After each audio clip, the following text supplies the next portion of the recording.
set to go on Stadium Court. And Jimmy Connors will serve to begin the match.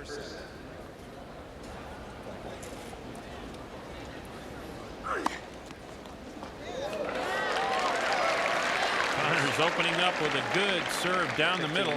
That is not what you'd call one of his trademarks, to serve a lot of aces, but good start.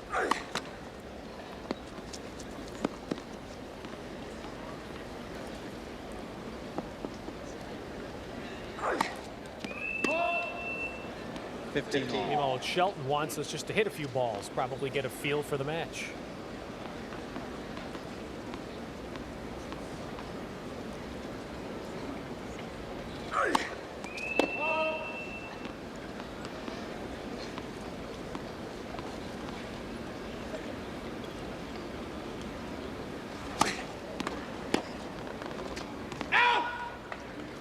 I sense a little bit of nervousness already, Vitas, because that was not that tough a shot to get back. No, he really should have gone around and then taken a swing at it, especially early on in the match, just to loosen up.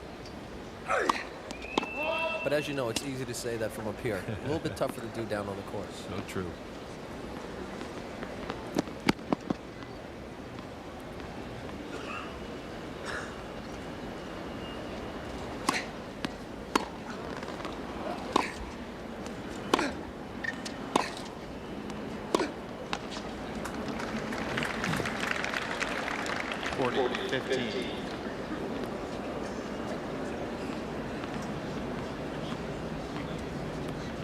Bryan Shelton spent all of this year playing the satellite circuit. Only 2 matches in Grand Prix tournaments. One of those, the match to Becker at Wimbledon.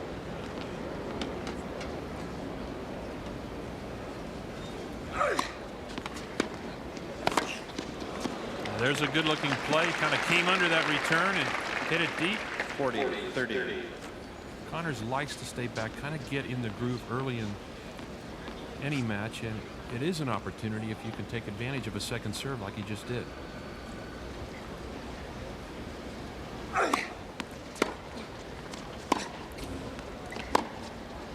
Wow.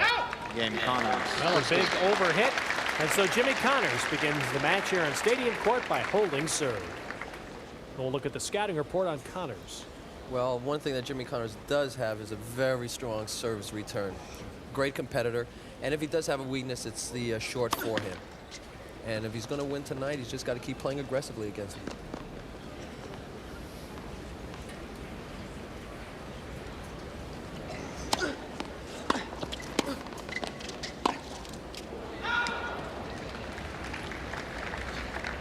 The tough thing about playing Jimmy is you know that every ball is going to come back. Very rarely will you see a flat Jimmy Connors, somebody that's lackadaisical out on the court.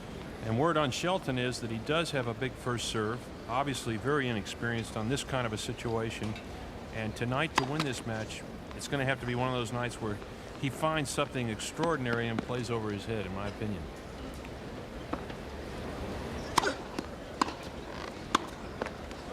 Nice looking forehand volley there. Just waits for Connors to make his move and then hits it behind him. An old friend of ours, Ron Holmberg, sitting in the stands tonight.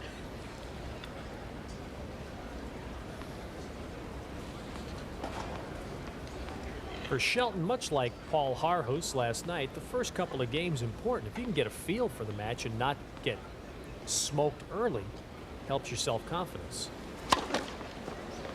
Well, Harhus definitely got into it quickly last night. He was hitting the ball well. Didn't seem to be in awe at all of John McEnroe, but we'll see what happens to this young man.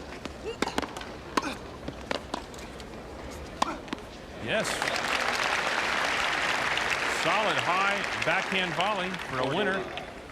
Watch the way he gets back for this shot. This is not an easy shot as Connors kind of floats the ball high to the backhand volley now.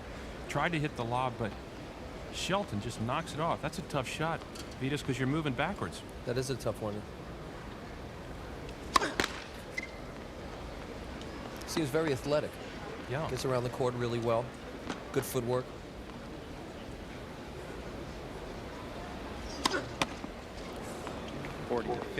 Double fault. But if you're ever going to do it, 40 love is not a bad place.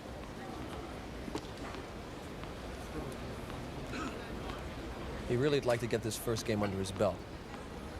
Get on the board. Really important. He'll be able to take a nice deep breath right after that. Yes. And Shelton looking good at net. Knocks off a forehand volley cross court.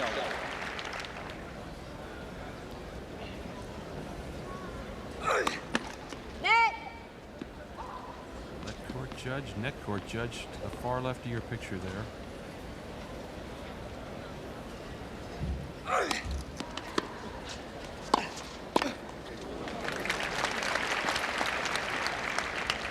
Fifteen love.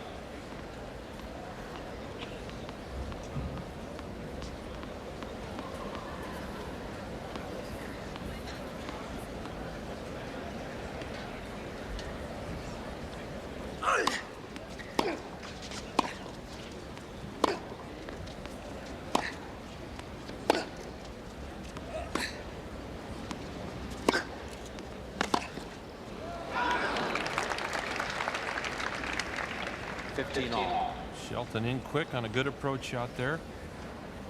Got some good luck there with the volley in that game on his serve, so my guess is he's going to take some chances and come in.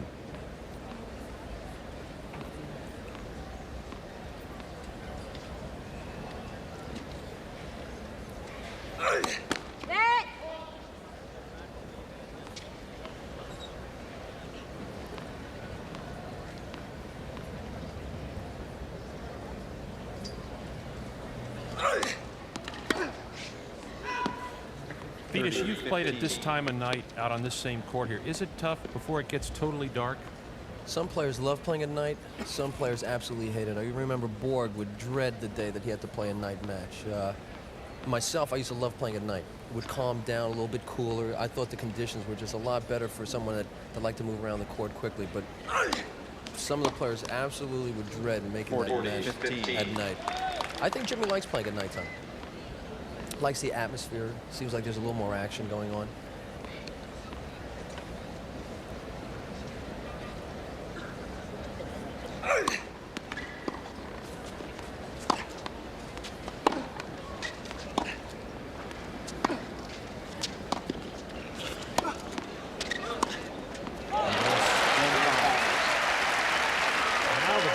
Have been drawn. Connors back. Shelton at net or on serve. Connors leads 2-1. Again, a large number of people filing in during the changeover.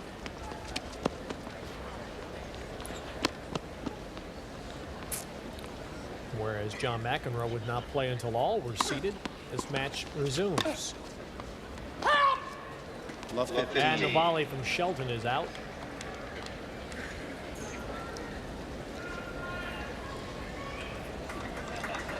Well, the other thing about playing against Connors, as a serve and volley type player, every time you serve, or most of the times, you've got to hit the first volley. And that gets very tiresome after a while. It puts a lot of pressure on you. You like to have a few games where at least maybe you get a couple cheap points.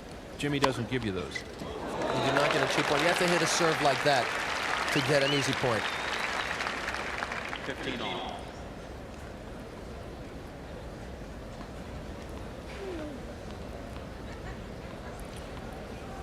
Regina and Nathaniel Shelton watch their son.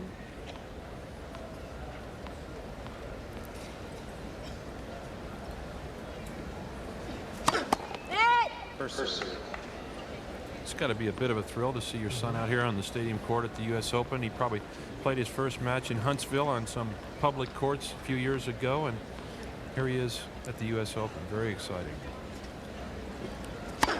Oh, yes. That's a quick motion, too. A little bit reminiscent of that Roscoe Tanner wind-up, and he comes through that ball very quickly on the serve. And he really throws his body out. It gets his whole weight going forward. Good snap, too.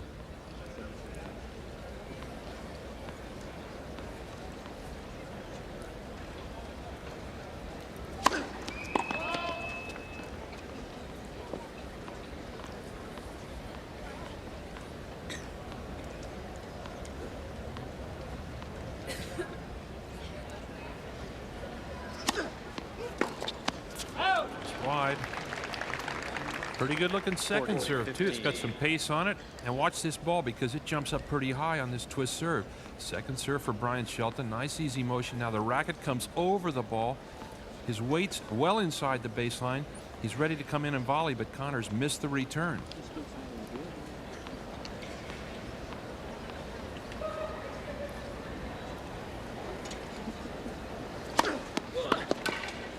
Oh, plays a ball that might have been wide, but good looking backhand volley.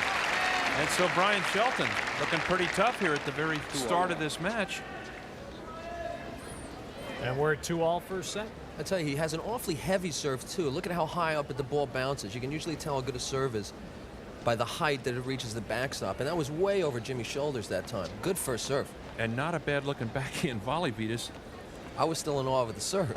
And Jimmy was too. And when you haven't seen somebody before, now Connors has seen his serve 2 games. He knows it's going to be tough for him to break this kid. How quickly, Vitas, when you were playing, how tough is it, or how quick can you analyze an opponent and figure out what you're going to do? You can get a pretty good feel right away after a couple of games of whether, you know, the player's a little bit shaky or you're going to have to make a lot of balls, get him back into play. And the tough thing about playing against Jimmy is that he's going to make you play every single ball. You're going to have to win the match. He's not going to give it to you. And unless this kid really stays tough, it's going to be a long night for him. 30 left. Like at this point in the set, would Jimmy be saying to himself, the way that guy lines up, I know he's going to serve out wide on certain shots. He starts to get a feel for that quickly. Yeah, Jimmy picks up the serve very quickly because, you know, you don't develop a service return that well without having good anticipation. And if there's one thing that really bugs Jimmy, it's getting aced. That's one thing he does not like to have done to him. And now quickly on Connors' serve, he is to 40 love.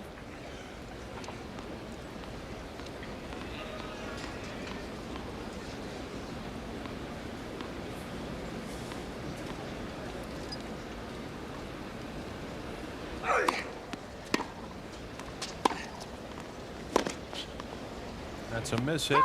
So Connors holds at love, and we are on serve. 3-2 Connors in the first set.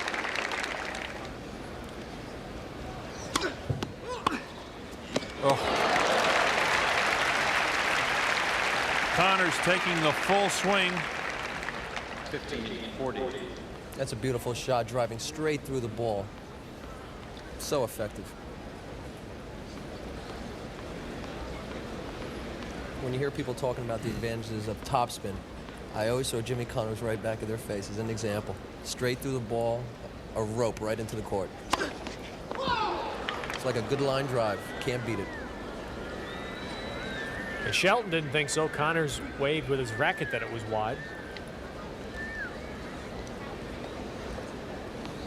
This is Rich Kaufman from Seattle, Washington in the chair, one of the true veteran umpires on the tour.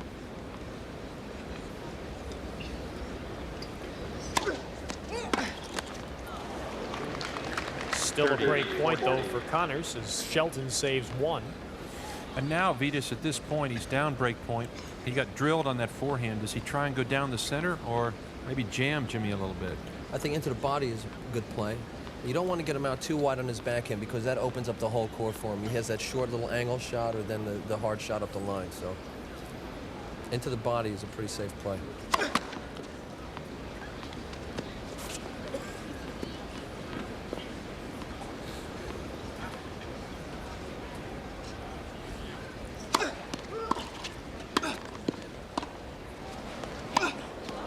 Yes. Nicely done by Shelton.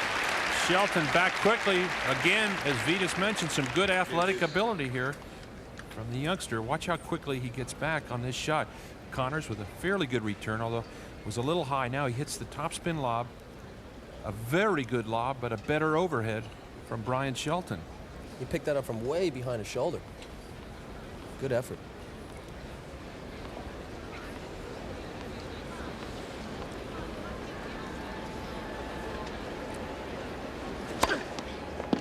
No call. Ace number 3 down the center. Shelton. You can really hear that ball from up here. He's hitting that thing about as flat as you can hit it on that first serve. But he's been serving a pretty smart game. He's mixed it up a bit. He wasn't afraid to go back to the forehand again on that side. So that's what he's going to have to do. And he went back to the forehand again there. Very good. And Vitas, don't you think sometimes early in a set, if you have a tough game when you're down and you pull it out, it helps your confidence? Sure. Well, it has to be very confident serving right now for Shelton. He saved 2 break points to hold his serve against a man who has done everything at the U.S. Open.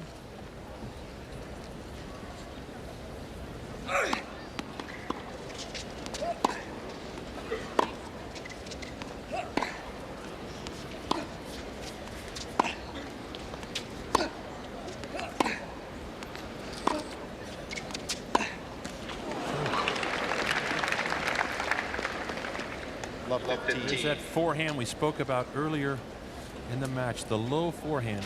Why do you think he's had trouble with that through the years? Well, he has that grip, which is kind of turned around almost to a Western. And when it's down really low, even though he goes straight through the ball, sometimes he just clips the top of the tape. Never really misses it badly, but... And even then, you know, when you're calling that a weakness, it's still a pretty good shot. But that's interesting, Vitas, because so many times people have talked about Connor's weak forehand, and you specifically are telling us that the grip maybe is the #1 problem. Sure, well, that's why a lot of the topspin players have trouble with that low ball.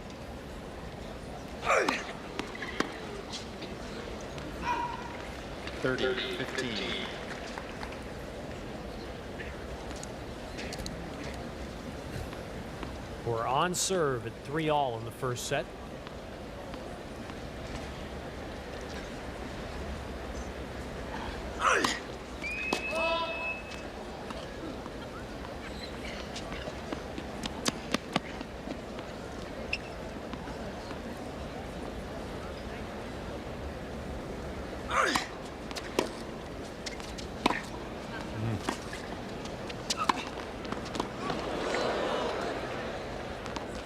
It's good.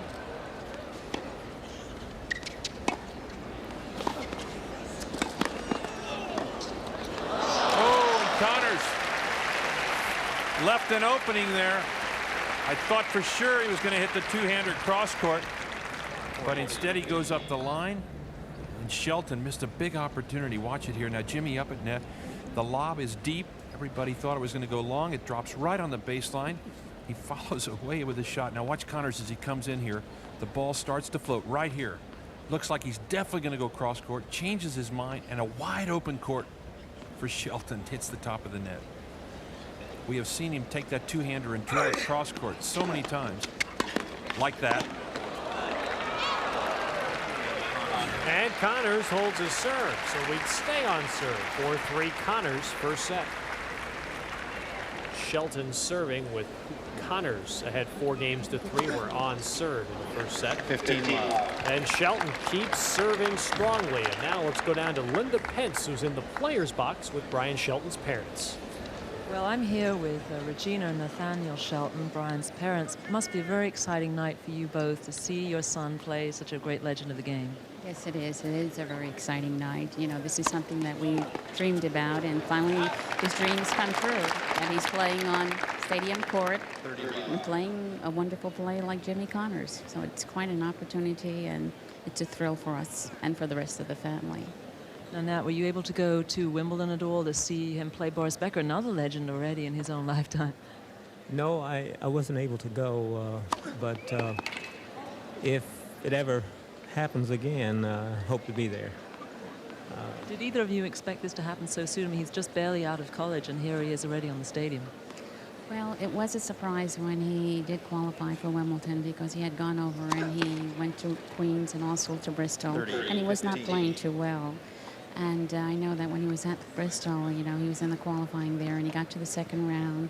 And in the second round, he was in a tiebreaker in the third set, and it got dark, and he couldn't see, and he lost the match, and he was really down about it. He said, well, if I had qualified, I could not have gone on to Wimbledon. So he says, I think the Lord wanted me to go to Wimbledon.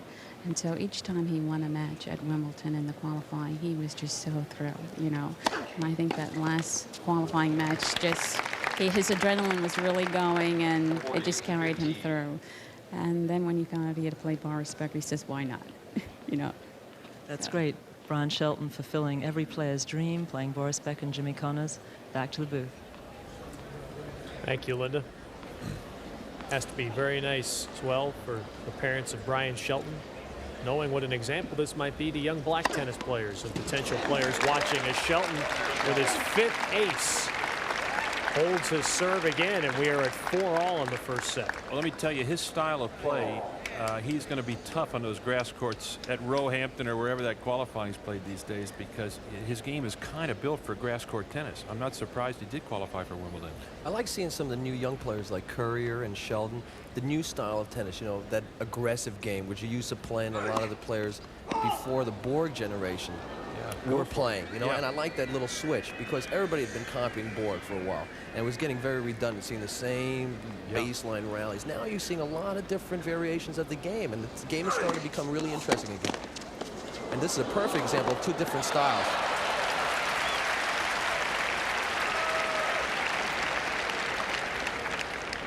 Also, Vitas, we kind of have 2 eras here as we look at this point again. The two-handed return hits the top of the net. Connors gets a big break here, a sitter, and he puts it away. But you've got the Connors era with Jimmy hitting through the ball, as you mentioned, Vitas, and we got sort of a gap.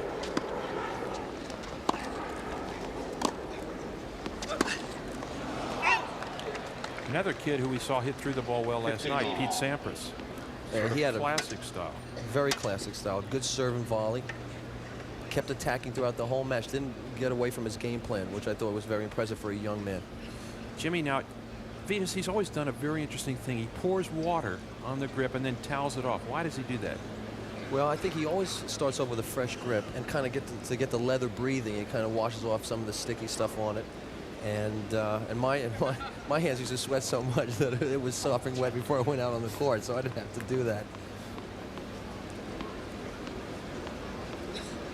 15-all.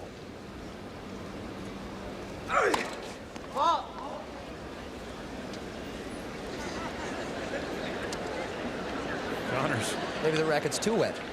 It's amazing. He just changed. Now he's going to go for another racket Now on he's the gonna have to second put some serve. more water on. Which is amazing. This is a second serve coming up, if I'm not mistaken. You're right. That's gutsy. You don't change rackets after a fault, but Jimmy doesn't care.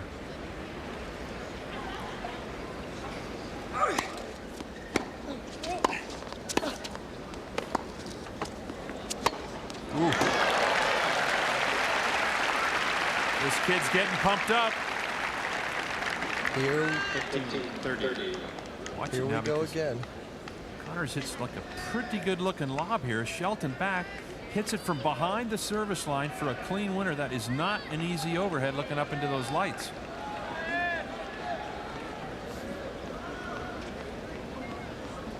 The first chance here for Shelton on Connors' serve.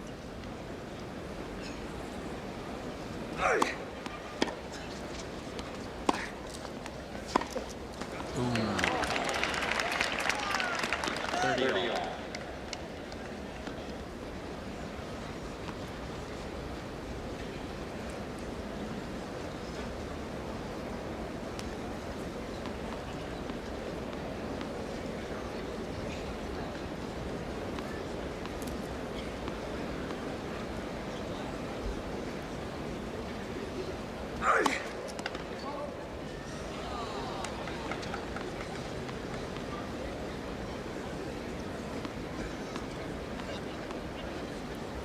Shelton really creeping in there on that second serve.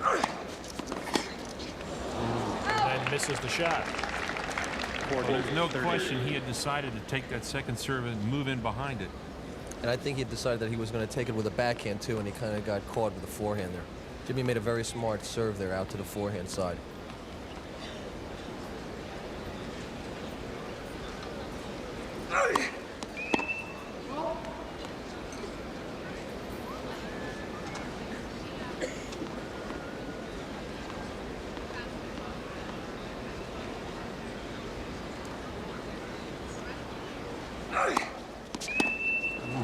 Deuce.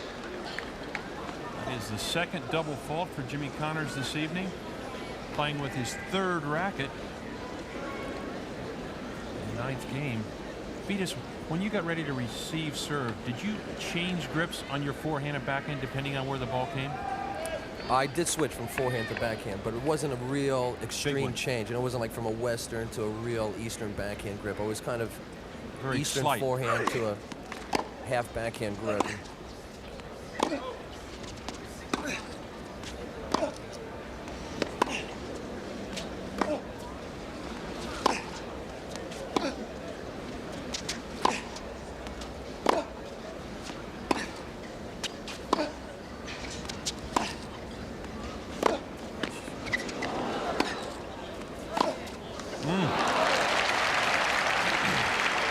Connors ran Shelton back and forth. He was on a string. Advantage Connors. Watch this now, because Shelton lets that ball drop very low on the forehand. It's about 6 inches off the ground here. Again, he slices under the ball. Not too happy with that shot. I was surprised at how low he let that ball get in those rallies. Yeah, Shelton looks a little bit more comfortable on the backhand side. Yeah. Seems a little bit more natural of a shot for him. But that sails long, and so Shelton had a quick chance, but Connors closes the door, and we stay on serve. Well, is Jimmy Connors a legend at the U.S. Open? Judge for yourself. The mere fact he's shown up 20 times. He's won it 5. The only one to ever win it on 3 different surfaces. And don't let anyone tell you that he doesn't sell tickets. Look at this place tonight. It is nearly packed. And it's for one reason. Jimmy Connors is playing as we look at that great record. I did a little bit of traveling with Jimmy Connors this summer, and every place that Jimmy showed up, you looked at a sold-out house. Popularity just seems to grow. In fact, while Barry and I were at Queen's Club, you were with Connors in Edinburgh, Scotland, right? That's right. Big match with McEnroe there. 2 tiebreaker sets, 7-6, 7-6.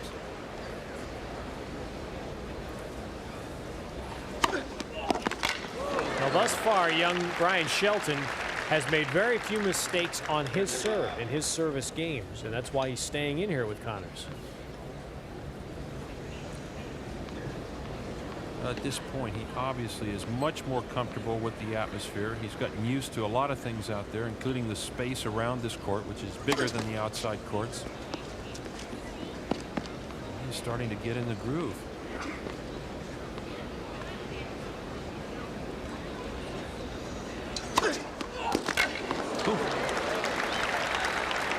Shelton going to the strength on the return of Connors. He has hit that two-hander so well for so many years. And we have seen Jimmy through the years return off the two-hander what looked to be an ace, an absolute ace. All of a sudden, Connors gets the two-hander, uses the pace of the serve, and knocks it off. Oh. That's an outstanding service game. And so Bryan Shelton loosening up. He's got to keep going for his serves if he's got any sort of chance against Jimmy, because if he opens the door just an inch, Jimmy will shove his whole foot right through it. And a pretty quick motion here as we watch him right from here. As he goes to there, the racket comes through very quickly. Nice arch on the shot. Good weight. Whew. And Bryan Shelton coming to life here against Jimmy Connors. I wouldn't say that his delivery is quite as quick as Roscoe Tanner's was, Vitas, but it's a quick motion. It is pretty quick, and he also uses a lot of leg motion, kind of like Boris Becker's serve. He really gets his body into it. 15 all.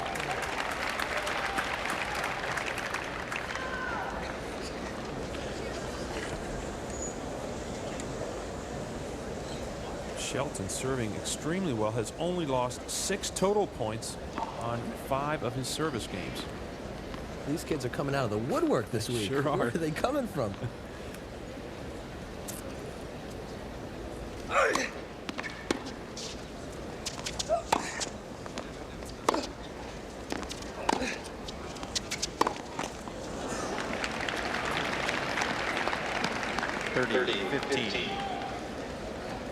Wherever they're coming from, Connors wishes they'd show a little more respect to their elders.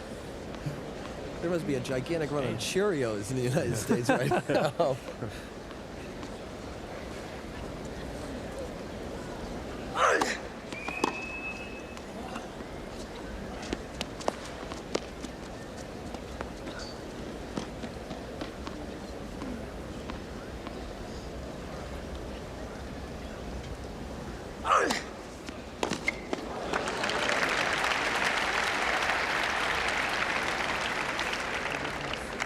It's really kind of the bread and butter serve of any left-hander, that swinging serve out wide to that ad court.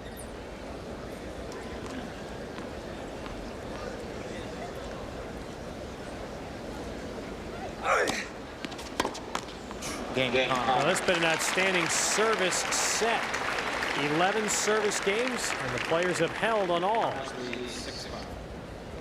Well, now Stadium Court is virtually filled, and the folks here are probably a little surprised as they were last night. Young Bryan Shelton has shown them the ability, to, if nothing else, to serve well. He has been no danger at all of being broken in this first set. Well, it's fast becoming obvious that Bryan Shelton has one big weapon, and that is his serve. They say every player of any note has one weapon, and this kid sure looks like he's got one in his serve. Last couple of games he served so well he hasn't had to volley.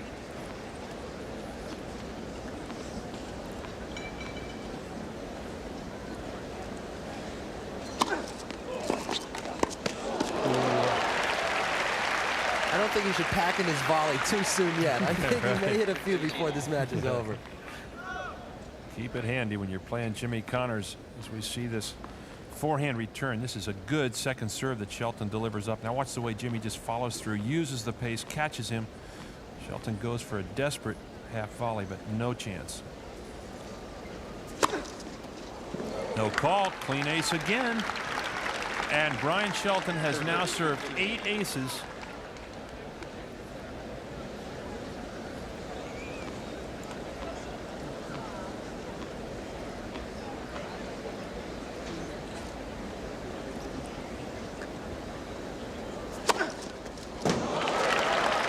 It's a clinic. I don't even know what to say. They better repair that clock back there, too. That thing really drilled it. Ted, maybe you're right. He may not have to volley the rest of this match. I think Jimmy's doing the smart thing when they come rocketing, and he's just getting out of the way. 1 point from a tie break here in the first set.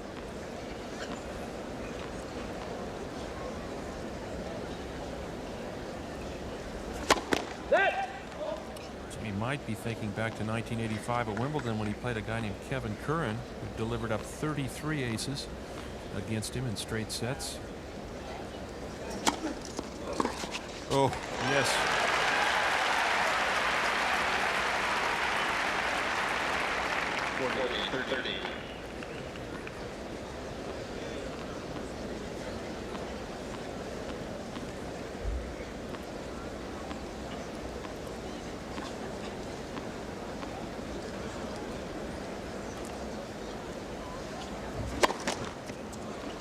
Shelton still winning 57% of his points on second serves. That's not bad.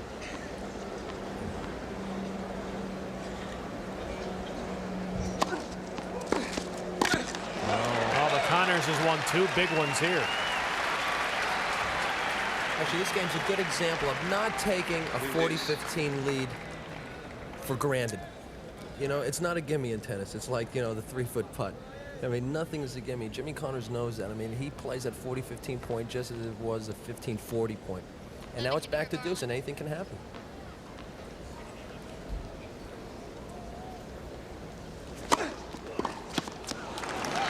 And you know, Vitas, that's so true in tennis. Scoring is so vital. The difference between leading 40-15 and leading 40-30 is immense. You know, another player could have been discouraged. 2 aces, 40-15, could have dogged the next point, but not Jimmy, and that's the mark of a champion. And Shelton drills his 9th ace, his 10th ace of this match. 9th and 10th. Yeah, that was worth 2. 3 in the game, and this first set will go to a tiebreak. Now, does the huge server have an advantage in a tiebreak? Well, if he serves like that, it's an advantage, okay?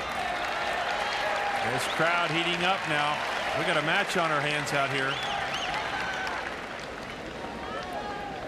Connors deserved the first point.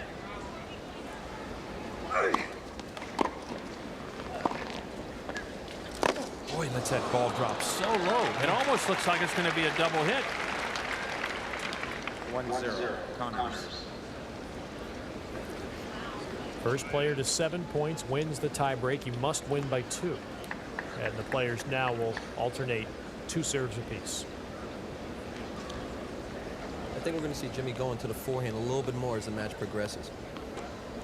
To Shelton's forehand. To Shelton's forehand side, yeah.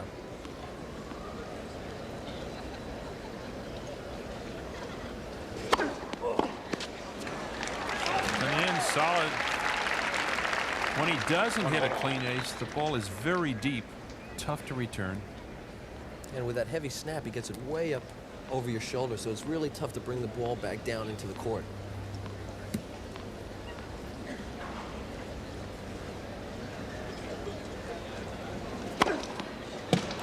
And it's good.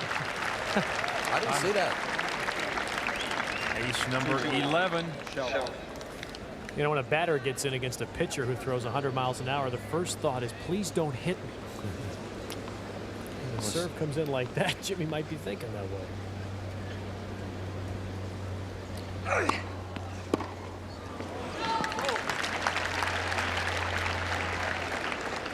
Two all.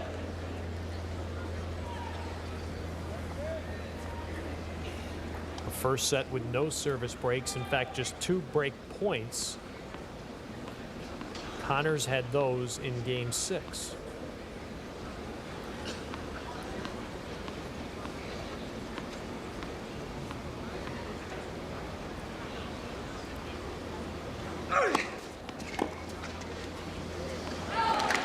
Smart serve out to the forehand side. Now these are 2 very important service points, the swing points in the tiebreaker. Shelton's got to come up with 2 really solid points. Certainly experience here is on Connor's side. He's been here so often, played so many tie breaks. And Shelton, even though he's played some tie breaks, maybe doesn't know exactly which points, as Vitas just mentioned, are the big ones. Yes.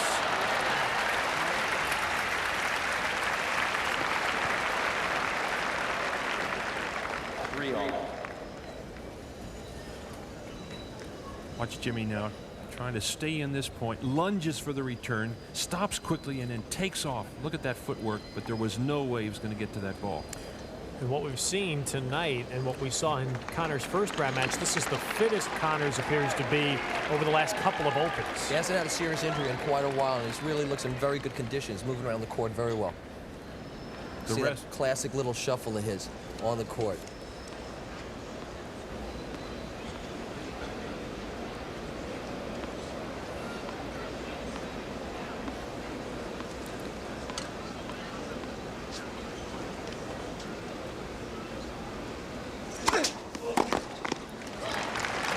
That is such a good shot there low, because it gives you an idea of how tough it is to return that Bryan Shelton serve.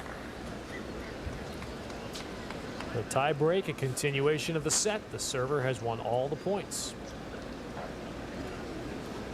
And now Connors to serve 2.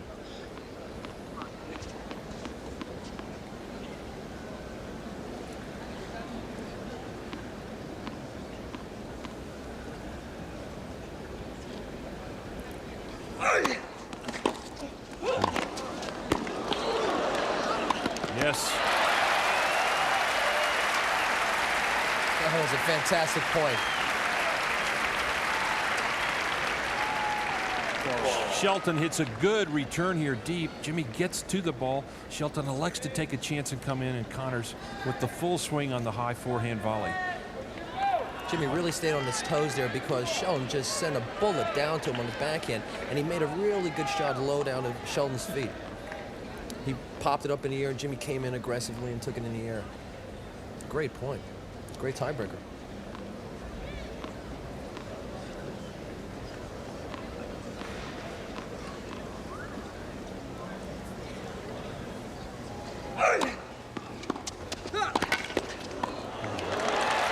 For the first time, the underslice forehand works for Shelton as he just kind of cups under the ball. Not a big swing here. Watch how he shortens his swing. The ball bounces up fairly high, comes underneath the ball. Good play, and he moves in and knocks off the backhand volley. Shelton with the high backhand volley. He knows he's won this point. He is pumped up.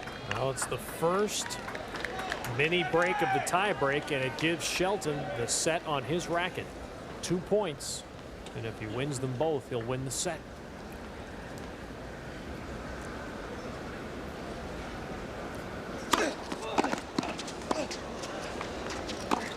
Oh!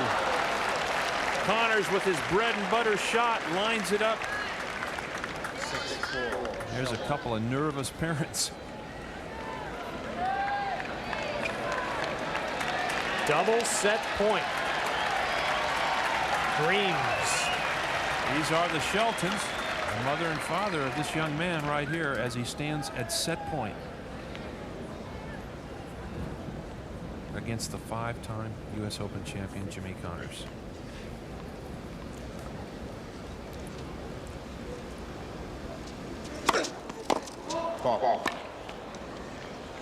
That was so far along it went past Cyclops. There'll be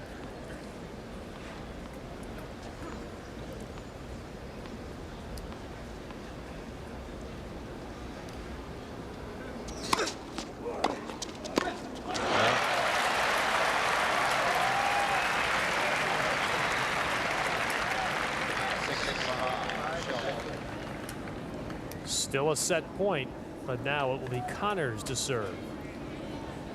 such a tough decision there because he's been serving so well. You got to almost go for your first serve, and yet everybody's going to say, "Ah, you should have taken a little bit off that first serve." I don't know. If I'm Shelton, I'd go for it.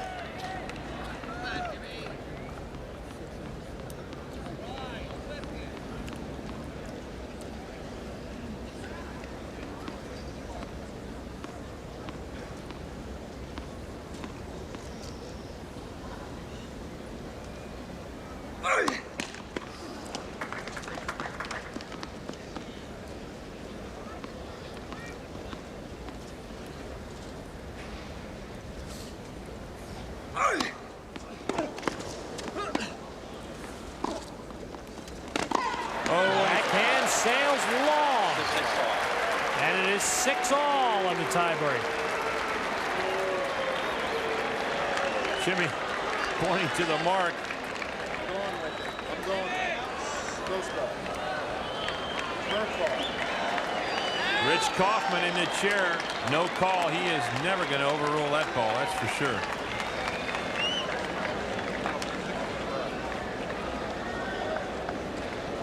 So 2 set points have escaped Shelton, and the players switch sides at 6-all.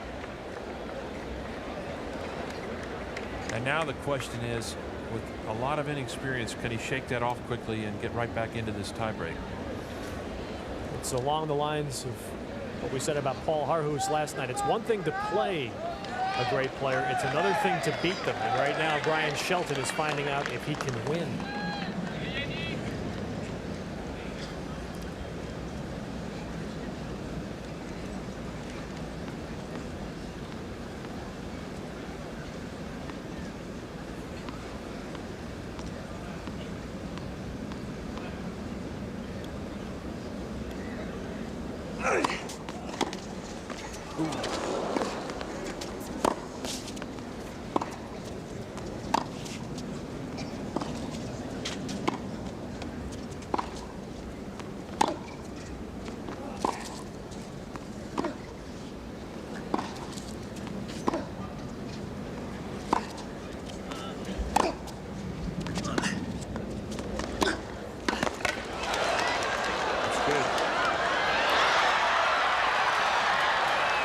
Is a great lob.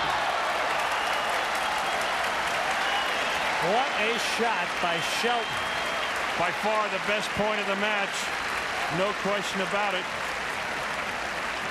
Watch it now as Shelton hits the two-hander. Jimmy looks like he has it put away, but here is the lob right into the corner. Connors watching it, knows it's good right there. Look at Jimmy scramble.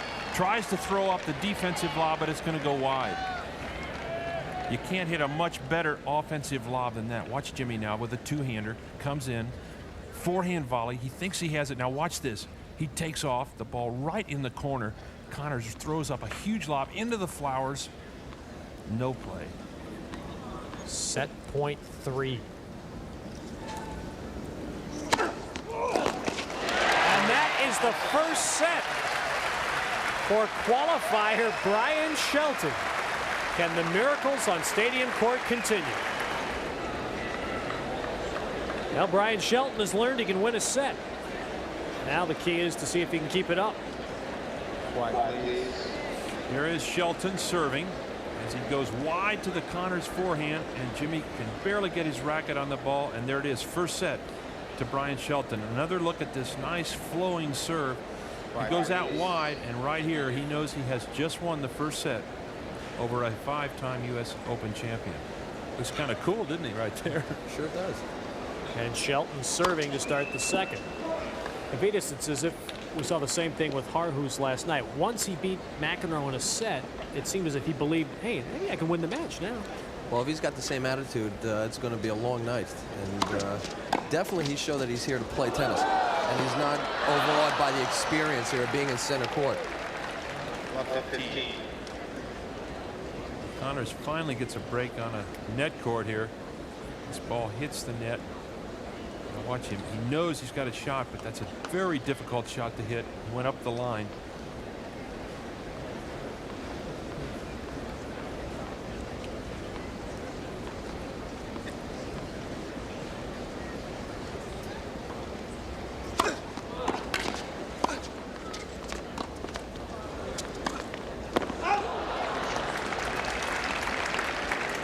But the stage is set perfectly for Jimmy. He loves this, you know, filled stadium, the energy, you know, the noise. I mean, it's New York City, and he loves playing here. So I think he enjoys being in a fight like that. And like a challenger testing him, you know, is this kid really for real? And Jimmy doesn't really enjoy one of those blowout matches. He likes to be, you know, he likes to feel like he's been in a fight. And he's got his hands full tonight. He suffered a first-round knockdown here. It was a slip. He hopes.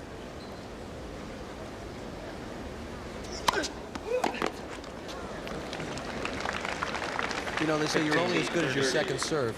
And this kid's pretty good, because he's hit awfully deep on his second serve, and he's got a vicious little kick to it, too. And it's also been tested, Vitas, because he didn't just rip off that tiebreak. He got into trouble after being ahead and came through with some good second serves.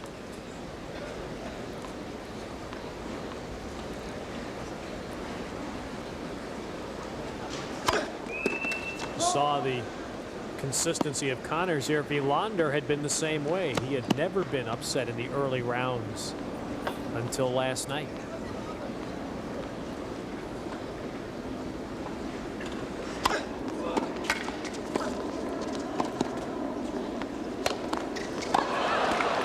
Well, here's Connors now with a chance to come back and jump right up here in the second set with a double break point.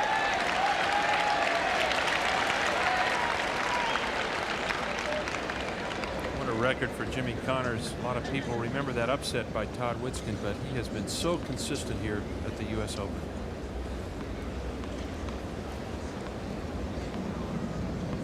And a chance to bring Bryan Shelton back down to the court if he can break him in the first game of the second set.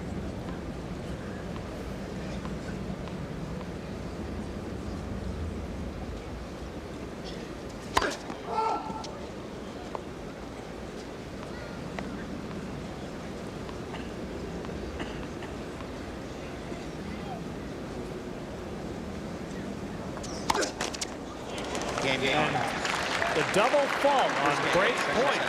The first service break of the match, and it gives Connors the early start. The steely concentration of Paul Harhus of the Netherlands earned him an upset of John McEnroe on Stadium Court yesterday. It continued with 18-year-old Pete Sampras into the early hours of this morning, upsetting Mats Wilander. And now it is Bryan Shelton, 23 years old, a qualifier, ranked in the 300s, who has taken the first set from Jimmy Connors. But Connors broke serve to begin the second set, 30, and now is 30 love on his serve.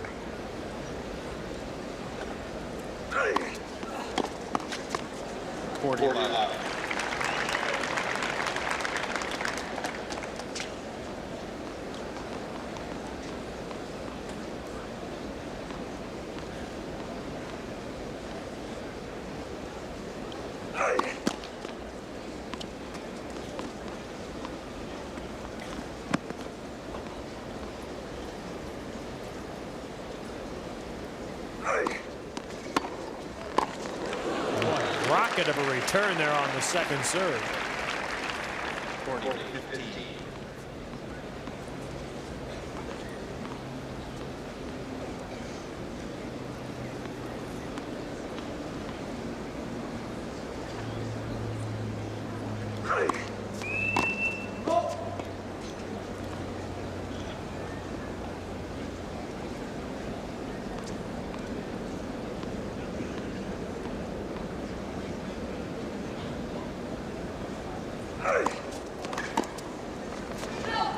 Well, Shelton has played 2 poor games coming off his big tie-break win. Gave this youngster a chance to look up at some of those tough lobs, and he missed them. As we look at the first set stats, very close on first serve percentages, but look at that difference in serving, 11 aces to 1. Well, Connors has to think the law of averages will prevent Shelton from duplicating that serve total in the subsequent sets. So you can see Shelton has been into net 35 times, winning 21 of those points. Big factor. Although not a great percentage in net. Double fault number 4. Well, you've got to have a certain amount of double faults, Vitas, when you're taking that big a chance on the second When serve. you're serving that big, yeah, you got to take chances, especially when you're living and dying by the serve. But he's got to be very careful not to let this set slip away too quickly. Really got to concentrate. After winning a first set, I know you can, come down a little bit and feel like, well, I've got one under the belt. But you got to dig right on in, because Jimmy's going to keep hacking away at you, and he'll chip away at your armor. So you've got to be mentally really tough and hang on in there.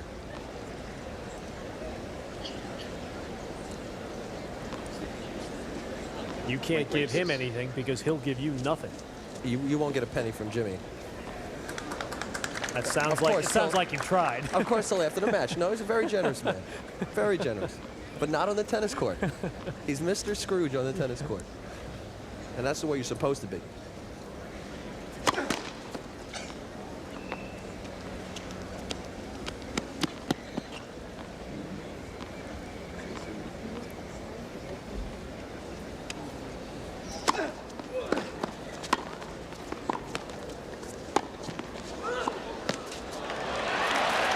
Again, the lob set it up. 15-30. Connors using the lob so effectively here. Look at the deception. He just kind of throws it up, forces Shelton back, and then waits for him to make his move and hits it behind him. Looked like Shelton could almost have hit a regular overhead with that shot. Watch it here, because he gets back. Instead of taking it off the backhand, he might have been able to move around and knock it off.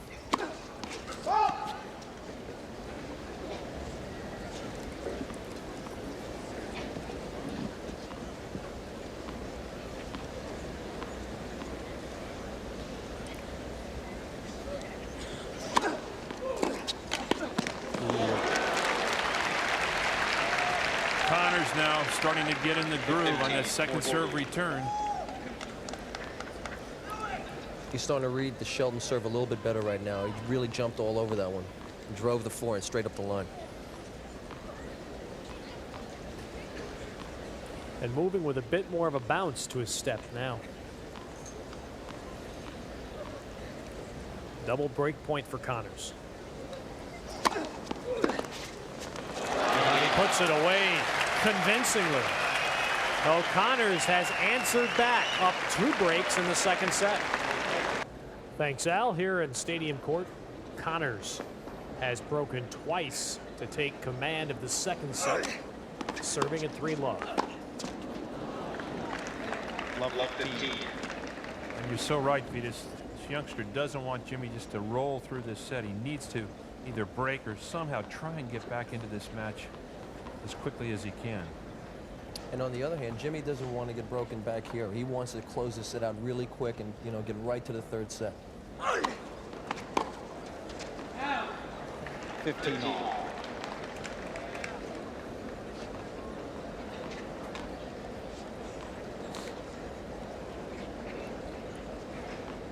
Shelton not looking as confident as he did during his first set run.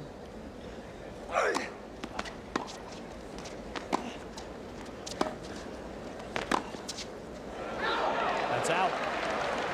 All out. 15-30. little bit of a late call there. It's Kaufman verifying it.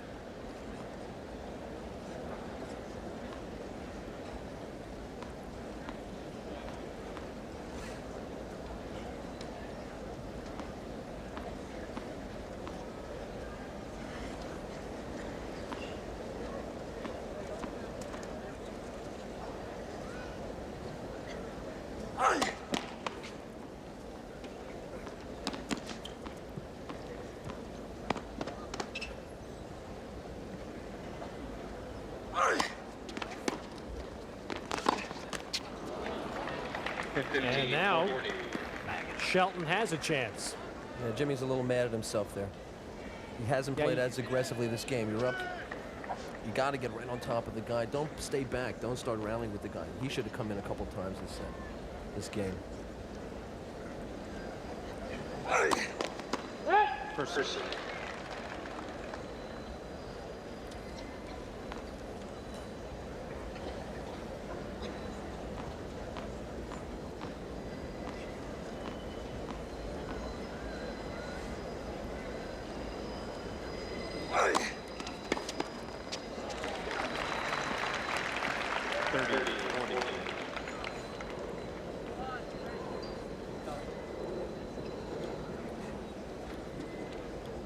Connors now taking plenty of time tallying off, and Vitas, we'll talk about it in a moment, but it looks like Jimmy has gone to the wide body rackets since Wimbledon. He made a change this summer to the wide body. He was playing with the conventional mid-sized racket.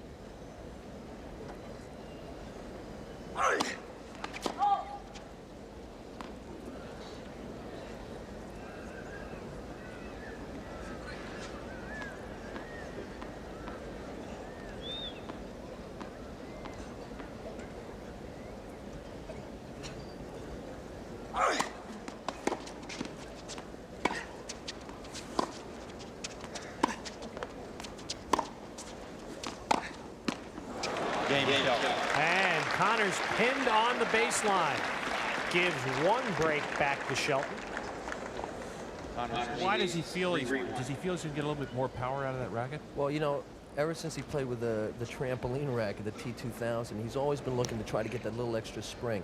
And he talked to a lot of the players that are using the wide body. He said it does give you a little bit extra power and a little extra pace, and he's experimented with it, and he likes it. He doesn't know if he's going to stay with it, but it's since Wimbledon he's been using the racket. It's kind of gutsy to play with a new racket at the U.S. Open. He hasn't played. This is his first tournament with this racket. Shelton serving his first ace of the second set, his 12th of the match.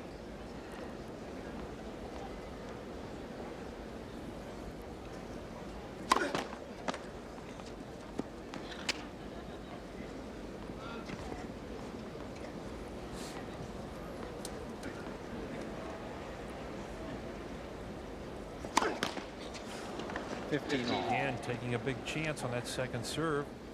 Double fault number 5.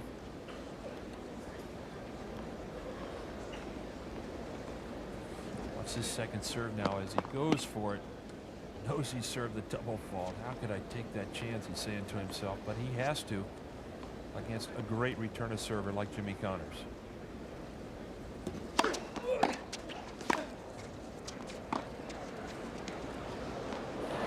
It's good.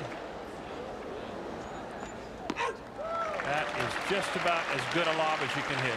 Classic Connors lob. And it's so deceptive. You know, he gets the racket back real early, prepares, so you don't know if it's going to be a drive, down the line across court, turns those shoulders, and then he just pops up the lob. You're really kind of stuck right at the end, not knowing what to do. You think the two-handed lob is more deceptive than his forehand, Vitas? Yes, definitely. I think the two-handed lob is more deceptive than the one-handed lob. I still have a kink in my neck from all the lobs I used to chase down from Borg. Permanent kink. It's bad enough to have a great down-the-line passing shot and a cross-court passing shot, but then you add the lob to it, and it's murder. 30 all.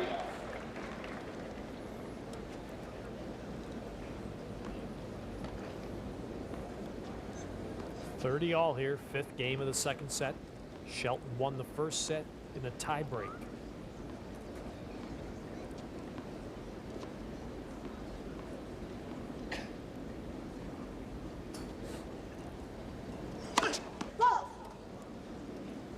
He's had some good luck out wide.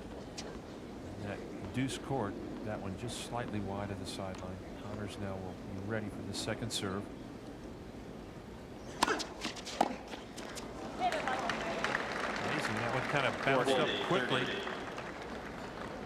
Shelton seems to be rushing his delivery a little bit. Have you noticed that in the last couple of games? The toss is a little bit lower. Doesn't seem to be getting the full extension like he was getting in the first set. Normally when the toss goes down, you're going to find a lot of faults into the net rather than long, and he's been netting quite a few. He double faulted into the net.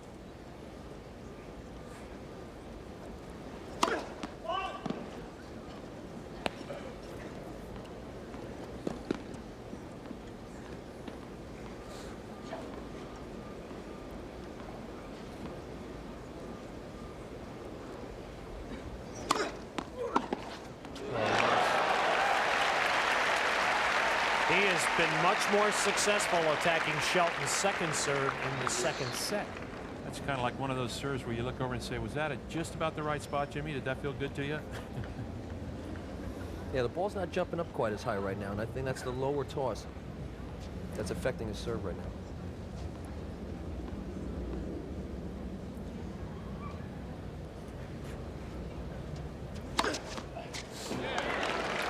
Comes right back with another one.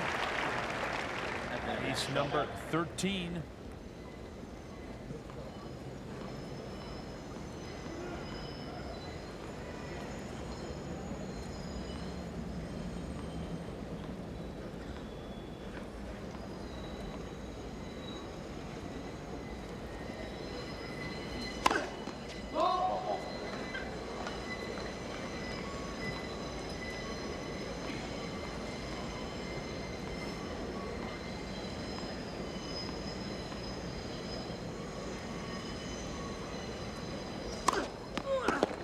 And a big second serve for Bryan Shelton. And it gives him the game, a game in which he dodged a bullet. So it is still Connors up one break here in the second set. Now the stadium court now is settled in. And a lot of people probably thought, nah, it can't happen 2 nights in a row. Well, Bryan Shelton is trying to change that. And he won a very big game by breaking back from love 3 and then holding. He is still down 1 break here in the second set. You know, it's almost like Connors likes matches to be close, Vitas. Here he is. He had a chance to go up 4-love. Now it's 3-2. Yeah, instead of really pouring it on and playing even more aggressively, you know, he kind of played the, you know, the typical Connors game. Stay back on the baseline. He gave Shelton a chance to come in and put a lot of pressure on him, and making it 3-1, 3-2. Now it's a little bit tighter of a set. Now it's tight again. He's almost like more comfortable with a tight situation than he is with a big lead. You know, I'm not one to second guess Jimmy. He's won more than his share of matches. But when you watch him, sometimes it drives you crazy. Well, you traveled with him a little this summer. Yeah, and I remember one time, kind of jokingly, during a match, he was up 3-0. I said, come on now, let's get an insurance break. He says, who needs insurance? I said, I do. When I was playing, I needed insurance. And if I could try to break again, boy, I sure tried.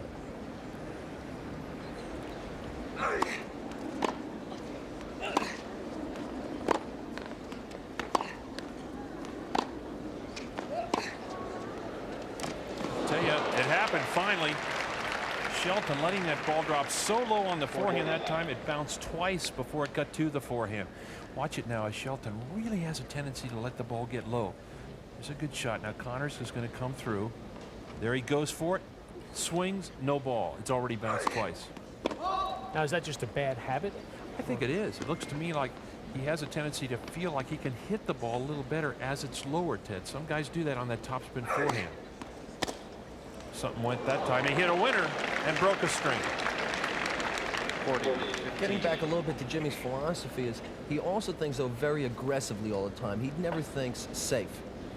You know, a lot of players, if they're up 3-0, they'll play like a solid percentage safe game, okay? Put a little bit more pressure on the guy, not take too many chances. Jimmy is always going for the lines, hitting the ball deep. You know, he almost plays with reckless abandon at times, and he never changes. That's Jimmy Connors. You don't play against people half your age by playing safe. He never played with people younger than him safe or older than him safe. You know, that's why his style is so exciting and why the people love to watch Jimmy play. 40-30. Now from 40 love now to 40-30. That was a record that Yvonne Lendl came within 3 weeks of breaking.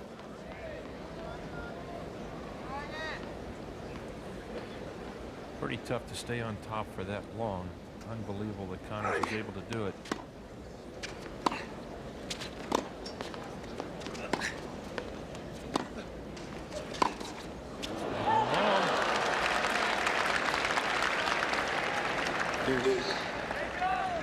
This crowd coming to life again, realizing that perhaps this youngster can get right back in this second set. Shelton looking pretty composed at this point in the match. He's settled in very well out here on this huge court.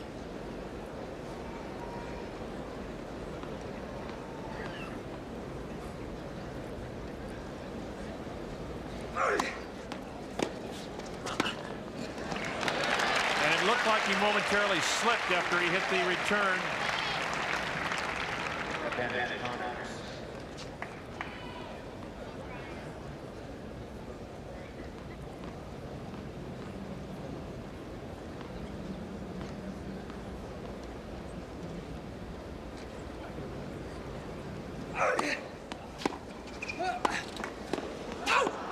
Deuce.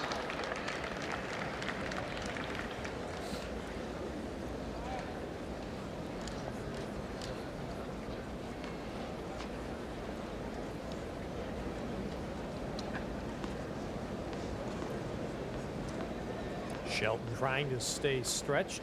It should not be a problem. That was kind of unusual. He is doing a lot of stretching there. I wonder if he's having any trouble at all.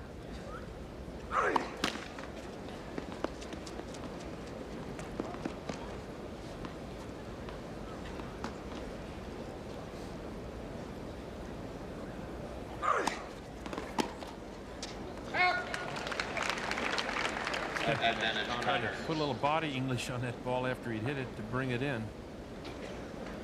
It's the one trouble with coming under a shot like that, that slice. If you don't hit it just right, it has a tendency to float.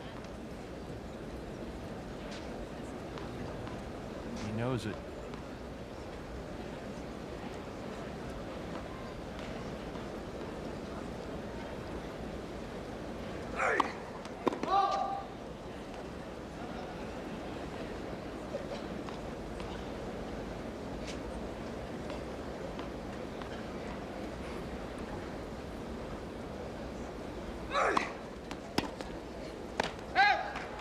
That second serve was very, very close.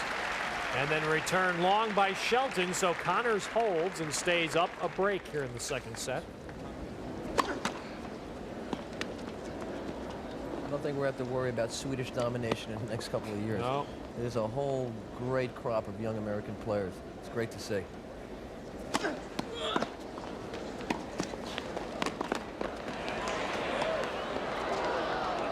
good.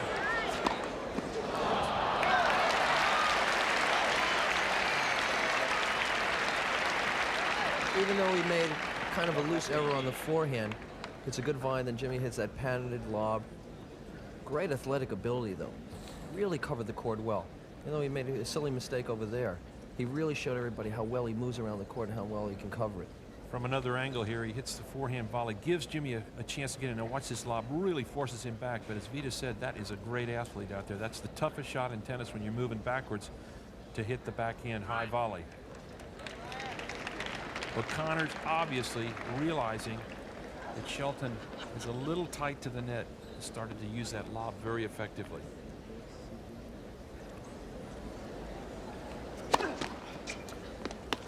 But Shelton, who's hit 62% of his first serves in the first set, down to just 32% in the second set.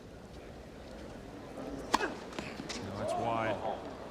And double fault, which is his 6th. And now Connors with an opening at love 30. And you know, one of Connors' early mentors, Pancho Segura, one of the artists of the lob, and I'm sure that when they were playing years ago, Vita, Segura said, hey, kid, don't forget one thing. When in trouble, lob that ball. That's right. They probably lobbed each other to death in practice. That's right. Old Sneaky. Sneaky, boy, was he great. Got that nickname because he used to sneak in behind shots, and then all of a sudden he was at net before you knew it.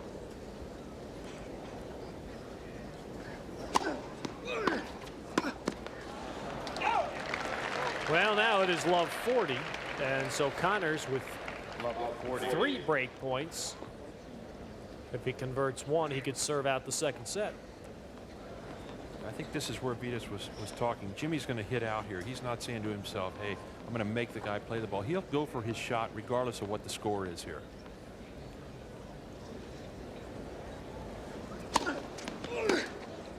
He does. And there it is. He breaks. So we'll come back to the stadium court in a moment. Jimmy Connors will be serving to even the match.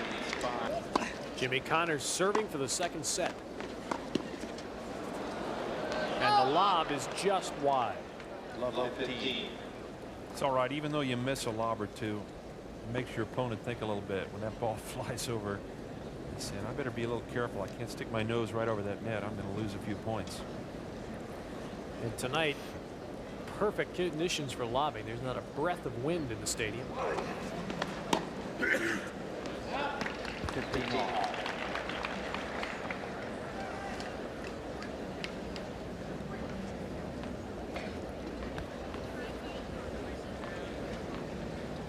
A long, long way from the satellite circuit on which Bryan Shelton spent most of this year.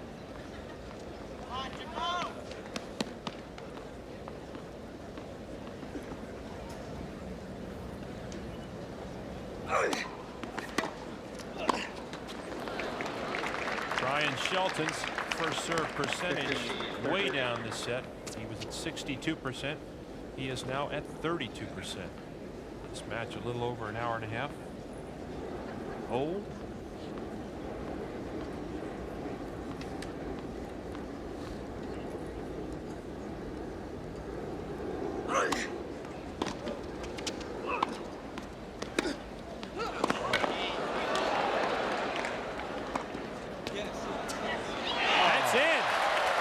Beautiful. We saw the classic Connors point there. The hustle to get the shot, and then the great lob. Here, look at him track down this ball. Just great second effort. Great second effort. There, and then the disguise. The quick little flick over the head. Beautiful point. That is a great combination here, as Vitas said, as he scrambles. Now, you would think Connors is out at this point. Watch it. Is he? No way. And he just flips up the lob. Look at the touch as he brings his racket off this ball. You talk about a 1-2 punch. That was great. The scramble and then the offensive lob for a clean winner.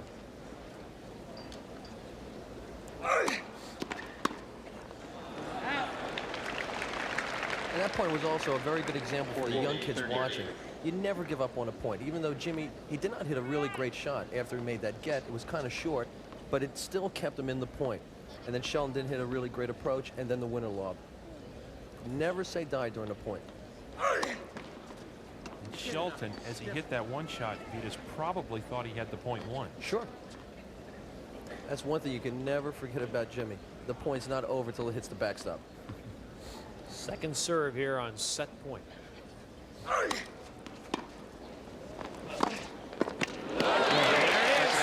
Connors wins the second set convincingly and evens the match. And the law of averages did catch up to Bryan Shelton in that second set.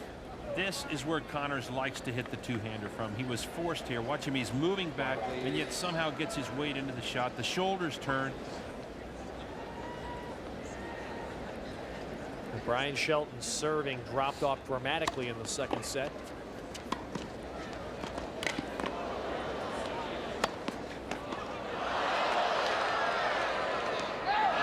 Just long. 15 all.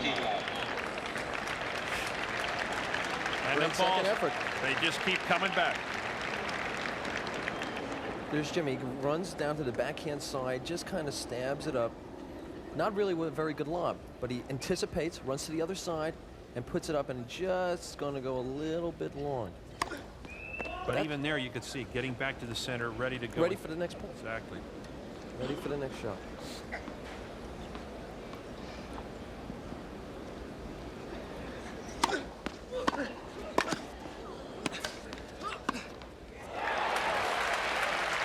And you know that second effort is inherent in every great champion. You watch McEnroe, you watch Becker, you watch Lendl. They're just going to keep right on top of you all the time. As you watch Jimmy here, comes over the ball. Now he is so ready, just hesitates there, changes direction, and goes cross court. He talks about the two-hander, but the footwork of Jimmy Connors, big asset. Picture book. And this particular surface really helps him because you can stop and start, put on the brakes. Tough to do that on grass.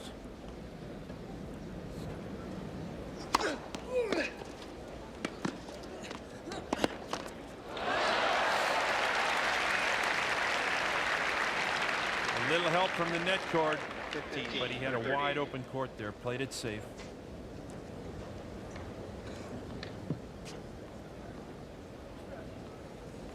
Now psychologically here, a big point. First game, third set.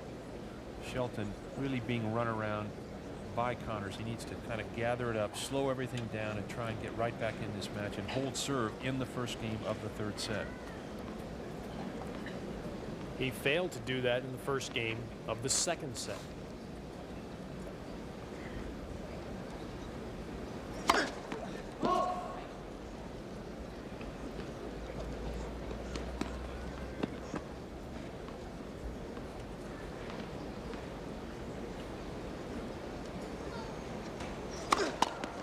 Second serve. Ooh, that was close on the side.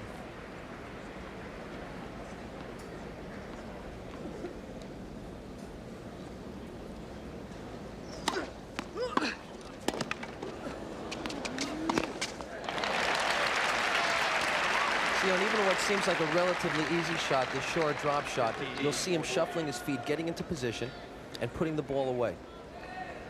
There, Bryan's coming in. He lunges for the ball, and that's when Jimmy charged the net and put it away for a winner. But that little footwork, even though it seems like a very simple shot, yeah, we're going to get a chance to see Jimmy there. Small little steps, sets up for it, and boom, hits it for a winner. It seemed like a very simple shot, but those are the ones people miss because they get sloppy with their footwork. Plus, a lot of people don't watch Connors' footwork because they're watching the ball, Vitas.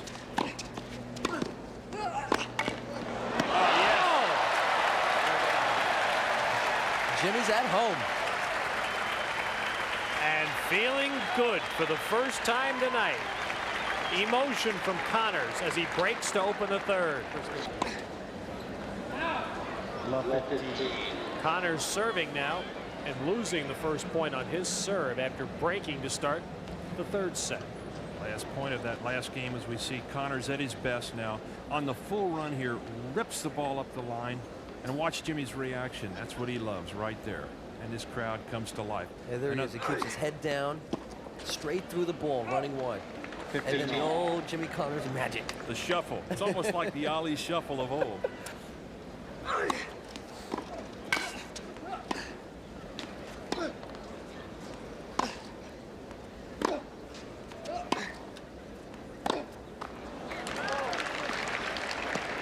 He's working the Shelton forehand over pretty good right now. Definitely. Playing a lot of balls. You said it, Vitas. He's going to see a lot of forehands tonight, and he has. Connors instinctively picking out that weakness on that side.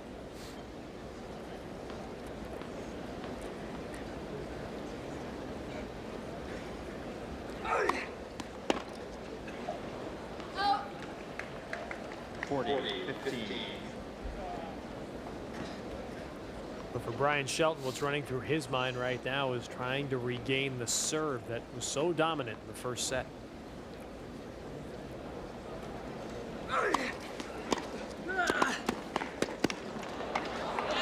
While Connors just piles up the games. Let's have another look here as Connors with the nice easy serve down the center. Good slice return, and Shelton elects to come in but gets caught by a good Connors low volley. Here you see Jimmy taking the small steps. Good volley. And then he gets the easy forehand volley on top of the net. Tough volley too. That ball was below the net. It was a good return. And here's where Connors has made his mark. He's been able to jump on the second serve of Shelton.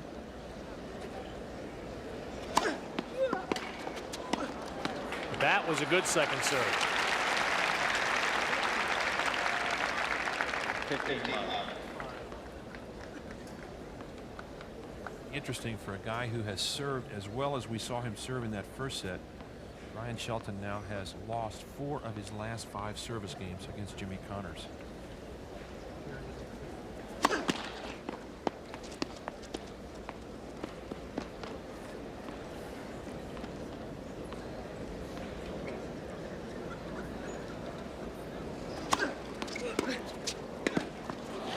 Vitas, if you're playing Davis Cup and you're the captain and this is your player out there, what would you be telling? I would tell Bryan. Bryan Shelton right now to slow it down a little bit. You know, he's rushing a little bit on the serve. Get the toss back up to where it was in the first set.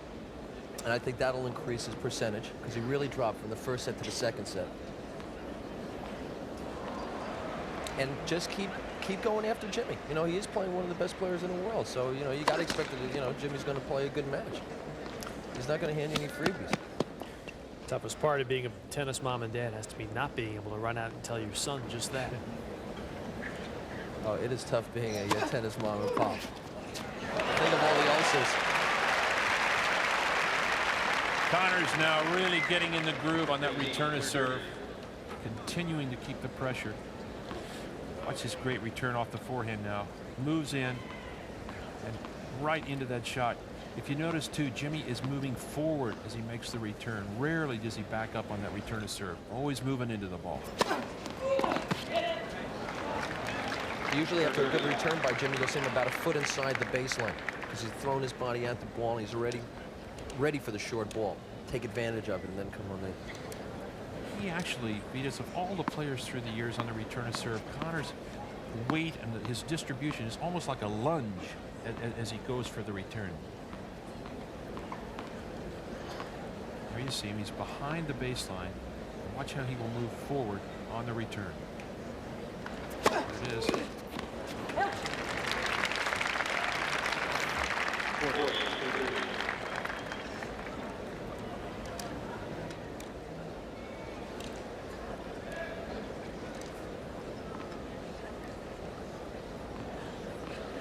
I think he heard you, Vitas. He's slowing down a little bit here, taking a little bit more time.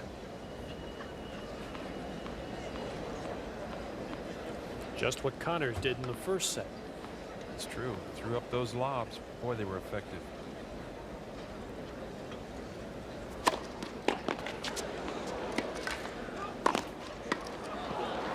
Good. And a much better service game for Bryan Shelton as he holds here in the third set. Connors still up a set, up a break. Bryan Shelton's folks will probably get a picture of that scoreboard just to see their son's name up there in lights along Jimmy Connors. Has to be a little bit of an awe-inspiring feeling for a player. First time they look up there. First time I had my name on a scoreboard, they couldn't fit the whole name on it. Did they spell it right? Well, for the first 6 letters. A little apostrophe in there somewhere.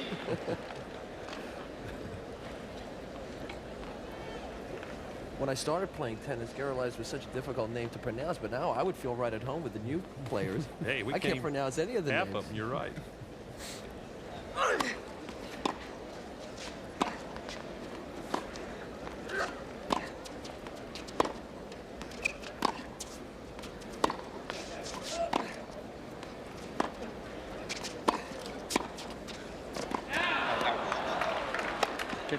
Never forget the first time Slobodan Zivojinovic showed up on the scene at Wimbledon. They said, "Are you kidding? Slobodan Zivojinovic?" And then somebody said, "Oh, there's another Chinese lady. Hu Na." I said, "That's more like it. That's my style."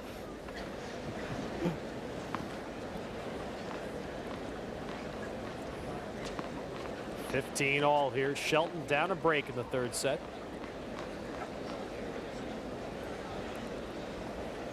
Quiet, please.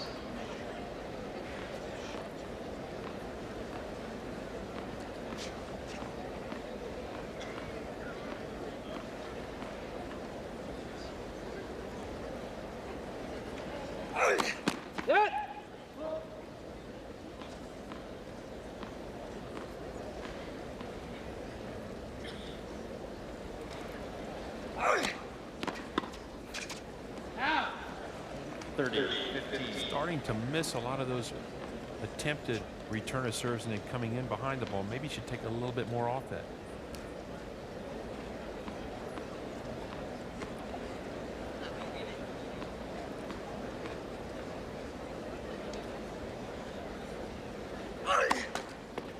Mentioned earlier, Connors gives you nothing. He has made just 8 unforced errors in this match through nearly 2.5 sets. Oh, yes.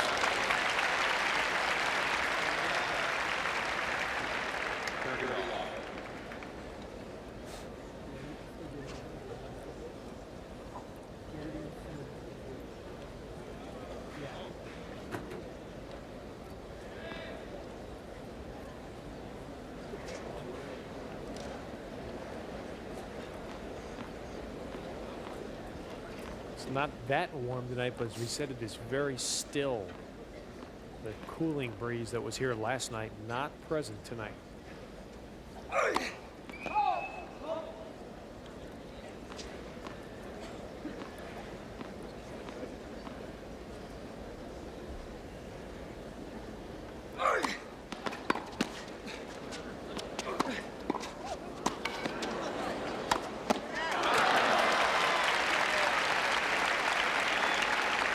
For the first time, the lob gets Connors in trouble here. Jimmy, I thought, was going to go for the two-hander. Now sees the opportunity. Has a lot of time on this two-hander, but Shelton gets to it. Now right here, he hits the lob.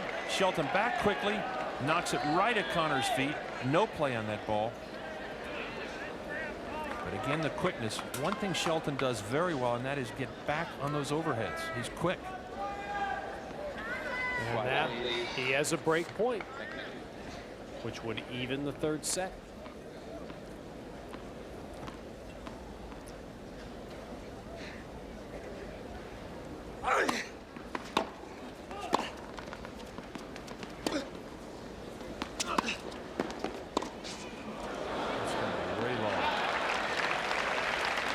To me, Venus, that shows just a little bit of inexperience there on that big a point to try that kind of a shot.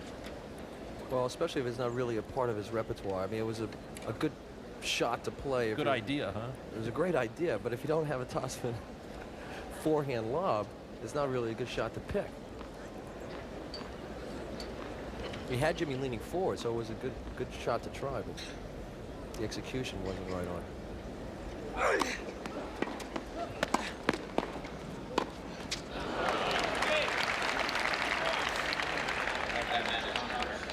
He's making Jimmy work this game. He hit a really good return there, down low. Jimmy had to come up with a shoestring volley. And then he rushed that backhand passing shot again. That's where that little bit of inexperience comes in. Slow down, take your time, set up.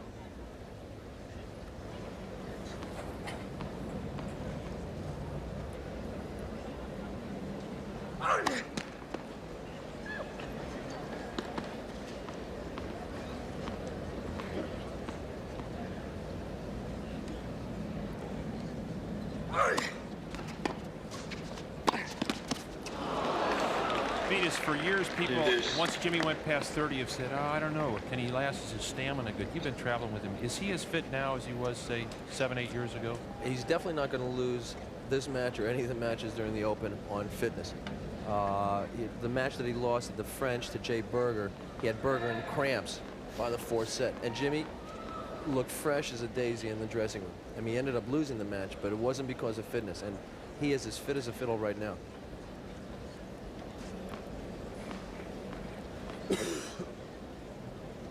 Serving at deuce.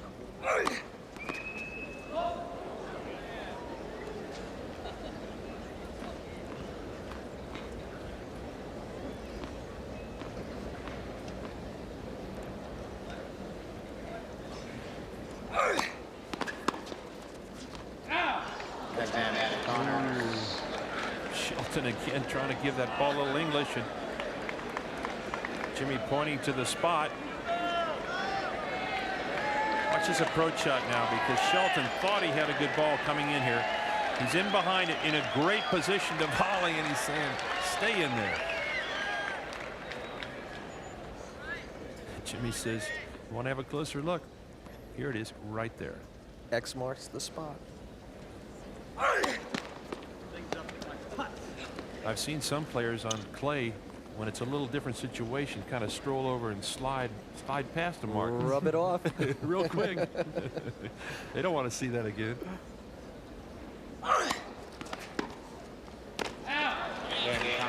Two of them long, yep. And so Connors holds to 3-1 here in the third. Connors leads 3-1.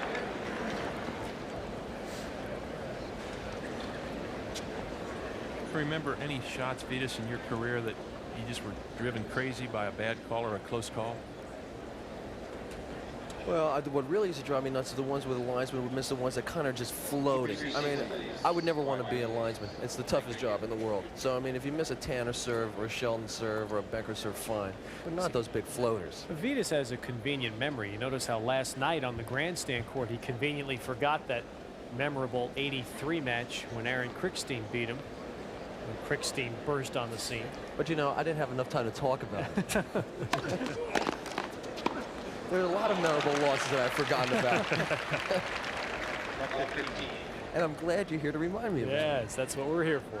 That's why we make the big bucks, Vitas.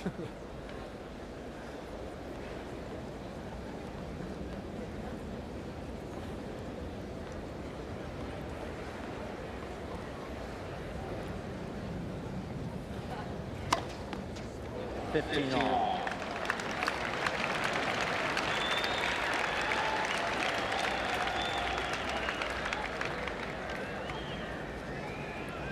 14 aces for Shelton. 11 of them were in the first set.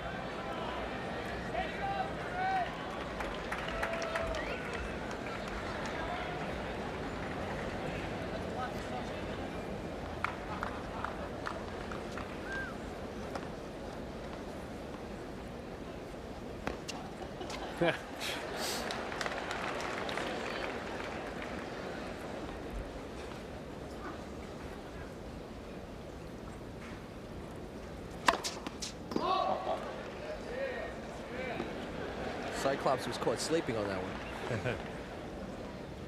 What a dramatic drop. And here's another second serve coming.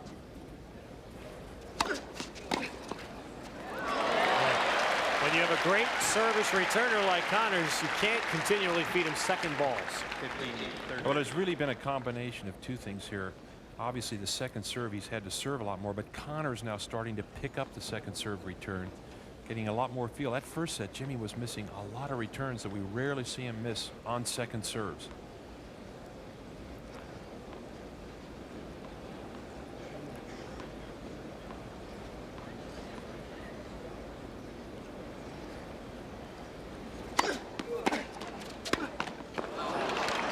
Connors keeping that ball in play.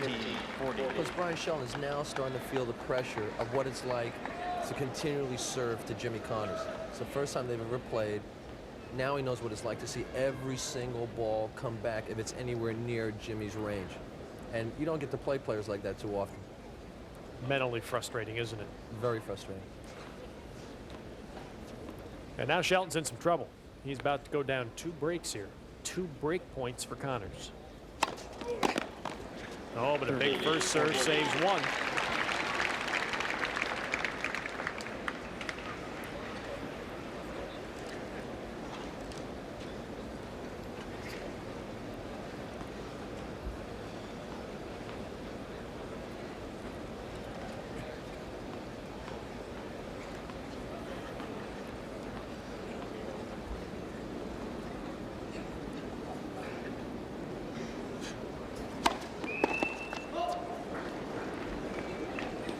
This is a situation you don't like to be in. Second serve, break point to Jimmy Connors. Where are you going to go?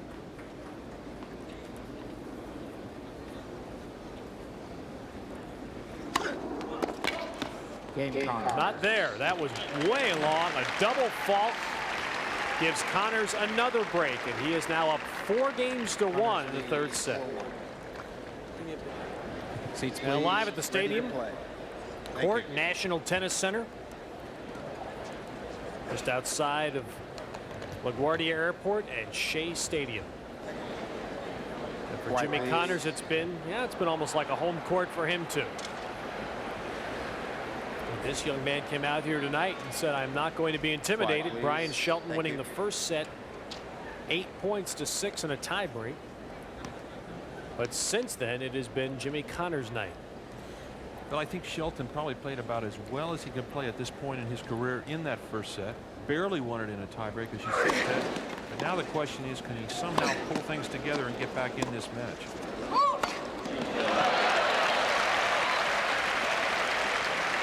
Well, what won Shelton the first set was his serve, and that has abandoned him since then, and he does not seem to have the full game to play somebody like Connors.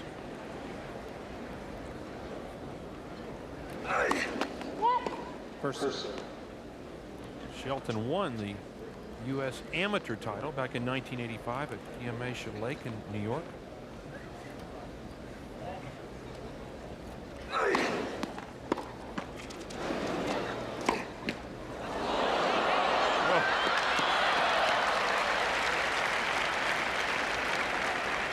Well, when things start going your way, you not only get some good shots, but the breaks start happening too, as we see Connors get lucky here on this net court.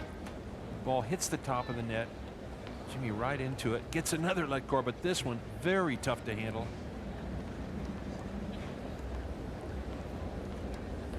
You can see him really covering a lot of court right there. It's good second effort. Almost gets the drop shot. And that's one of the few balls that has hit this very tightly strung net that has kind of died. First one I've seen in the last couple days. Yeah. It's an awfully tight net.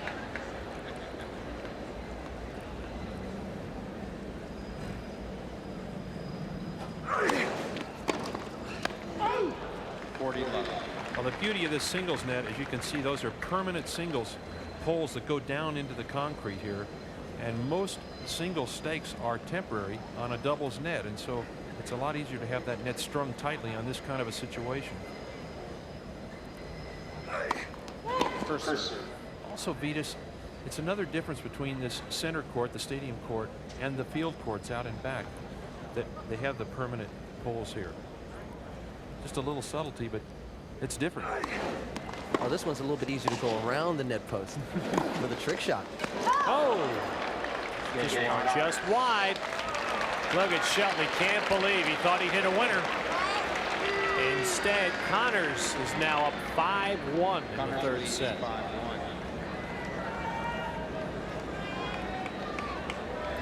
Let's look at it once again as Shelton drills that two-hander. Now Connors is going to hit it right to the forehand.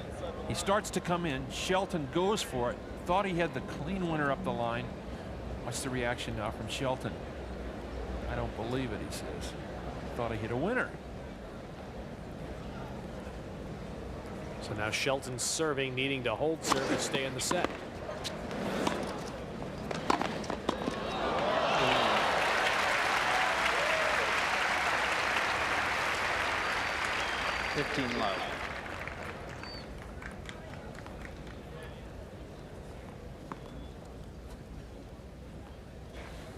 The serve kind of deserting him there. 5 out of the last 7 times he has served, lost the game.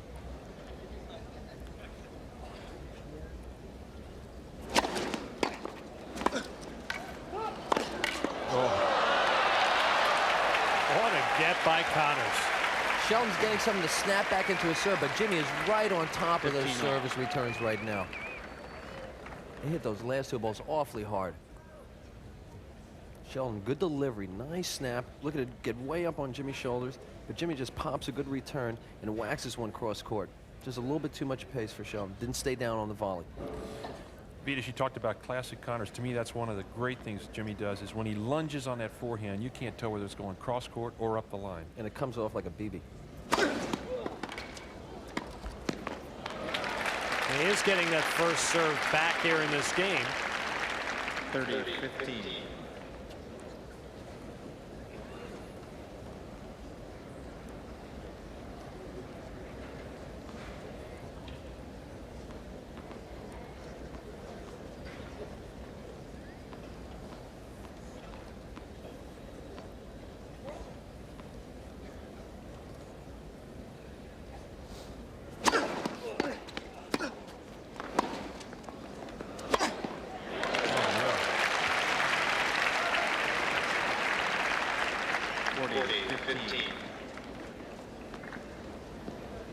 This is just raw power from Shelton now. He hits the volley. Watch him now. He starts to move in, quickly puts on the brakes. He is backing up and yet gets all that power. It's just from the shoulder to the racket. There wasn't much else in that shot.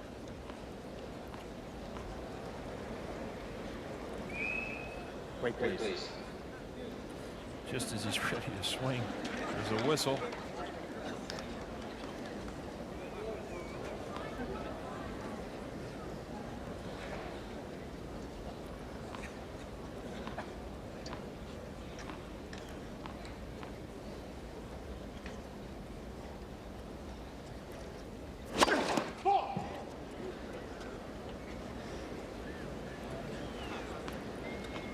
He had 11 aces in the first set for Shelton, just 4 since.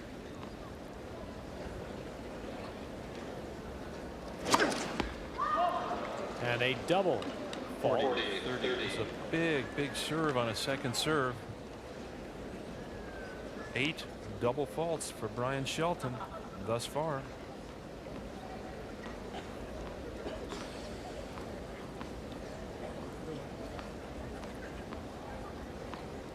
Shelton really taking much more time between points as the match has gone along.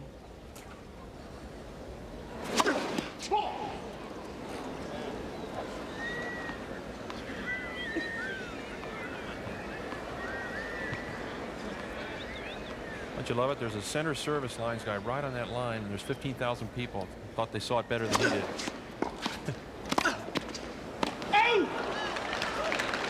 Deuce.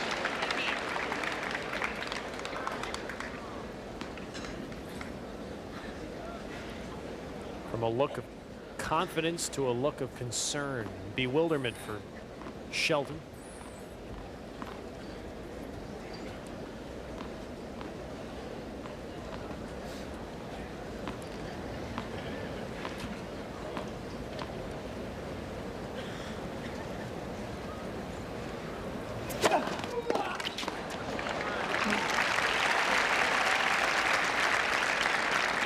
Back to his ad. Shelton incredibly won 21 points in the first set on his serve without having to hit a volley in just one set. Since the first set, he's only won 11 points without having to volley.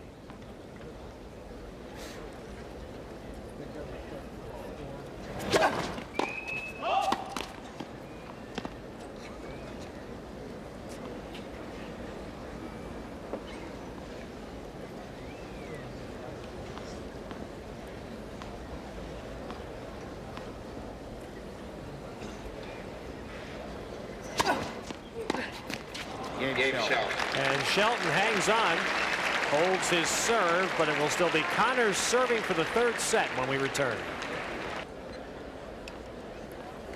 Yes, there's magic on Stadium Court at the U.S. Open. Look at that. Gonna take that act down to 44th and Park. You can make some money doing that.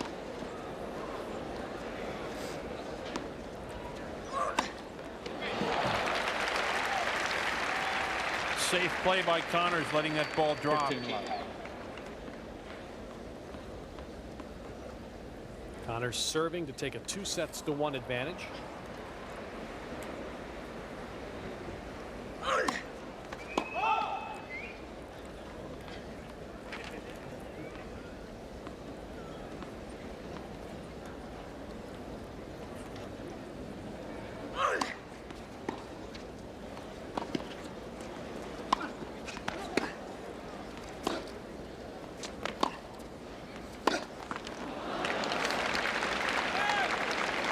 He's really starting to move Shelton around the court now. His first match here, 1970, not here, but in the U.S. Open at Forest Hills. He lost 2-4-2 to Mark Cox. Not a bad left-hander from England. Cox beat Gonzalez in one of the very first Open tournaments over in Bournemouth, England.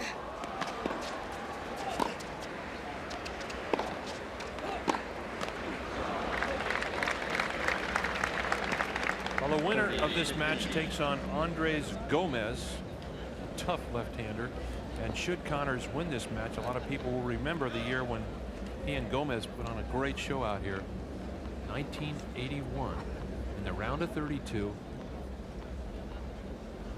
Connors 7-6 in the 5th. That was the match I think Jimmy was starting to get the hand cramps. Kept going over to the ice bucket, sticking in the ice for a little while to relax the muscles. Yeah, that was a war that day.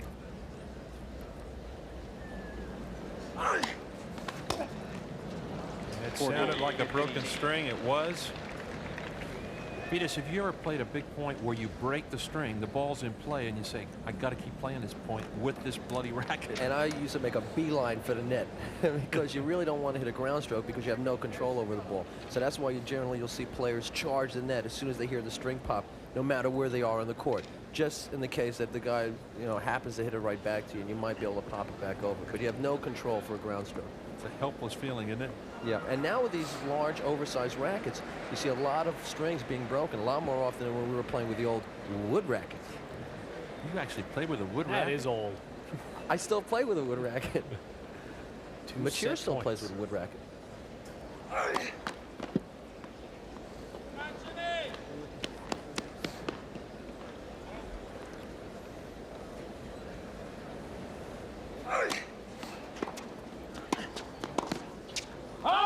That's out, and Connors takes the set. So Jimmy Connors wins the 3rd set and now leads 2-1.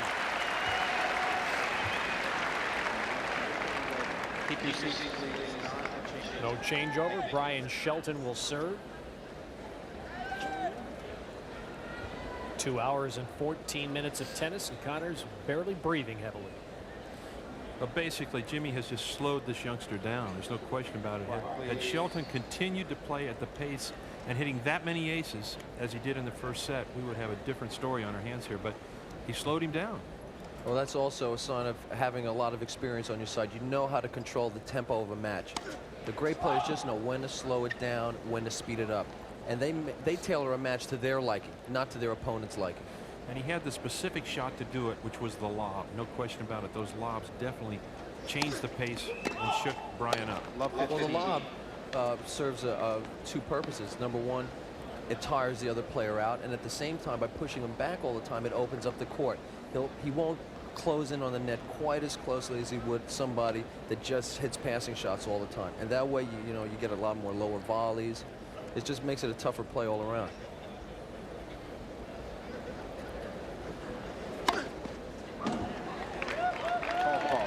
Oh, he got a fault call there.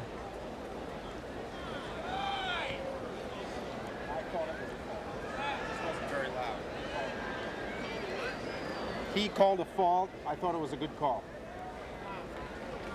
Shelton's serves have been missing kind of badly. They've been missing so badly that the Cyclops is not sounding.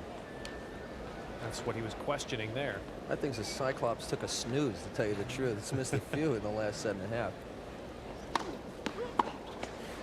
We need Nastasi back to check that Cyclops out. Remember the year he kind of really had a good look in there. I mean, if there's anybody that can straighten out the Cyclops, it's Ilie Nastasi.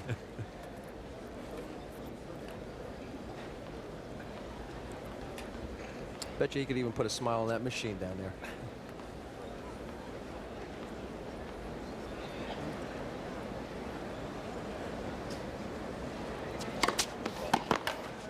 Oh, beauty. And a great angle off the 2-hander by Connors. We have not seen him hit that many shots like that tonight. But that's the one thing on that serve out wide to the forehand. You leave that possibility open. The angle is always there.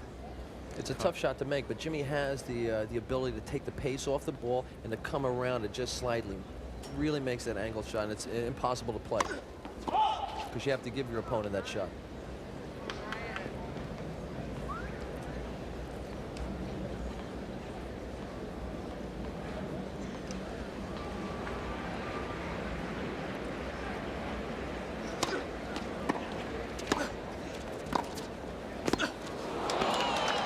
Again, the great touch on that 2-hander just totally took the pace off the ball.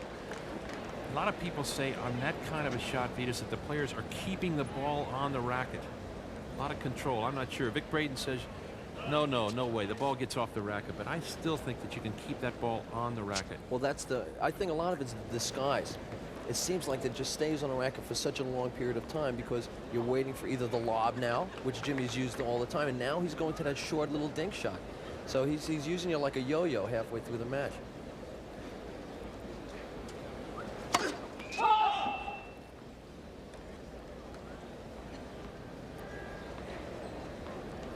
And now a crucial point for Shelton. Double break point for Connors. He misses badly again. His serve has gone so awry that he's missing badly. And the double fault gives Connors a break to start the fourth set.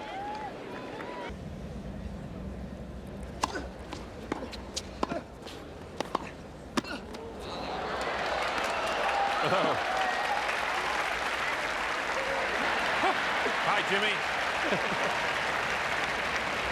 Oh, he's had an affinity for television cameras, hasn't he? Venus, he's looking for you, buddy. He's doing all right now. Watch this run by Connors now. He hits the two-hander up the line, immediately knows he's got to take off. He does. Where's the ball? Maybe I can hit it with my racket. He does, but it doesn't quite make it. Cameo appearance. Here he comes. Look at that evil look in that eye. I found you. Hey, Jimmy. I think he was just saying hello to his little Aubrey Connors, who's back in St. Louis watching the match. Hey, Aubrey.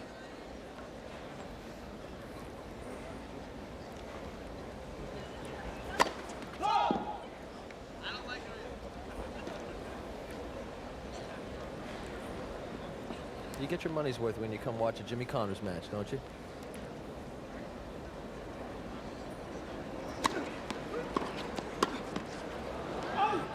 I think Connors still probably burns a little bit inside the way his Open ended last year when he lost to Andre Agassi. Not just losing, as Agassi beat him convincingly, but the way the match was handled post-match by Agassi. Connors at the time was very unhappy with the statements.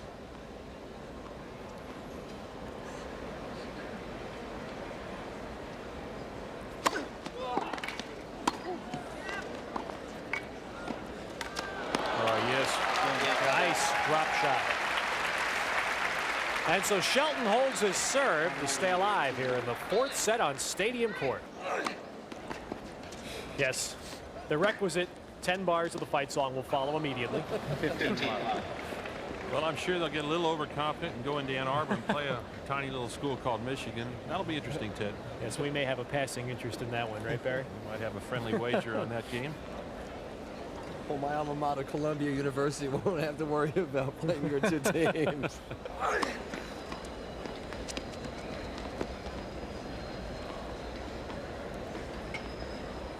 Connors up the break already in the fourth set.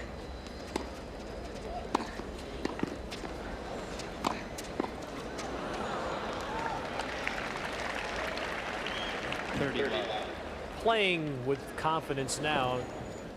Thinks he realized he may be taking a little exploratory venture in that first set to find out about this new player, Bryan Shelton.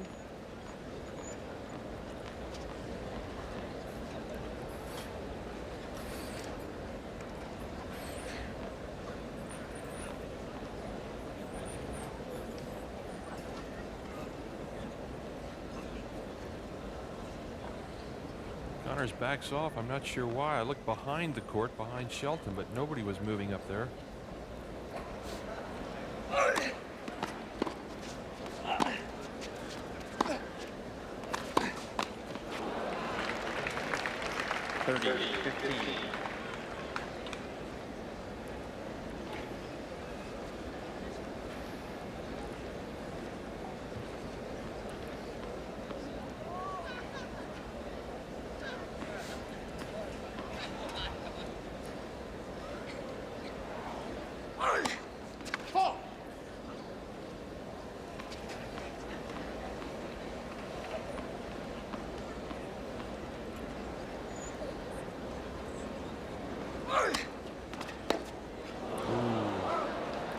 Vetus, spent the summer traveling with Connors. Does Jimmy make any concessions to his age?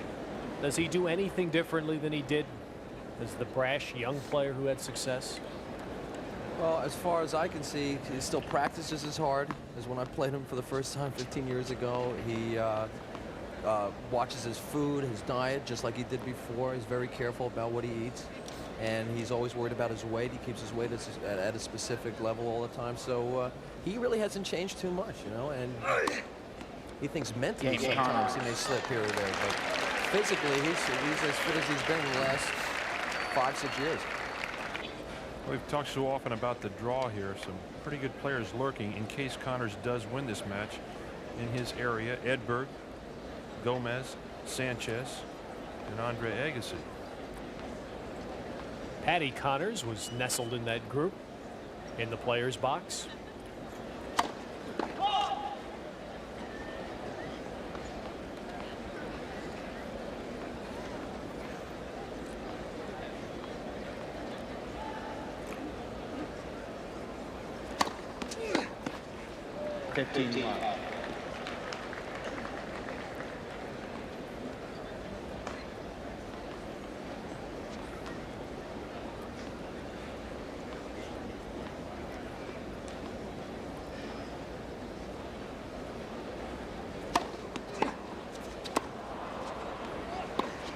Oh, yes. Connors again with that very tight net. It just jumps right over the racket of Bryan Shelton. Jimmy's been sticking to the pace that's gotten him now to 2 sets to 1 up. Here, Jimmy got cramped a little bit on the forehand side, shuffles away to the inside, and sweeps the forehand. Lead court right over his head. But he's staying to the same pace, and he's not letting himself rush right now, which would be a tendency for a lot of players. You know, you're up 2 sets to 1. Come on, let's take it home. Let's go into the showers. But you could rush yourself into a 5th set. You know, there also we saw the very quick hands of Jimmy Connors. McEnroe gets so many mentions about the wonderful hands, and he does have a great pair of hands. John McEnroe with the touch, but there we saw Connors, and again, unloading on that forehand. But Vitas, on that last return, his hands moved quickly, kind of blocked the shot, and then again he moved them quickly. I think Jimmy's got a good pair of hands. Great hands, great hands. You know, a lot of people talk about McEnroe's hands because sometimes his footwork is not exactly perfect, and he can make an impossible shot out of an impossible position. But Jimmy works his hands in coordination with his feet so perfectly. They're always in time with each other.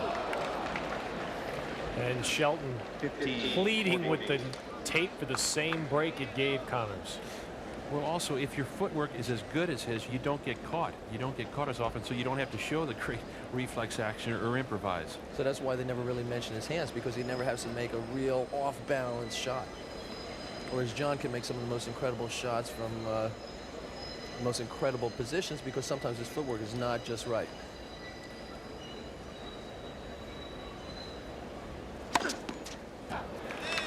Well, there's an ace that saves 1 break point for Shelton. 30, 40. Serves up his 16th ace. And had he continued to serve at the pace he was in that first set, we'd be calling that about ace number 36 instead of 16. Well, he'd be sitting in the locker room savoring a win by now. That's right. He's 336 the way he was serving the first set.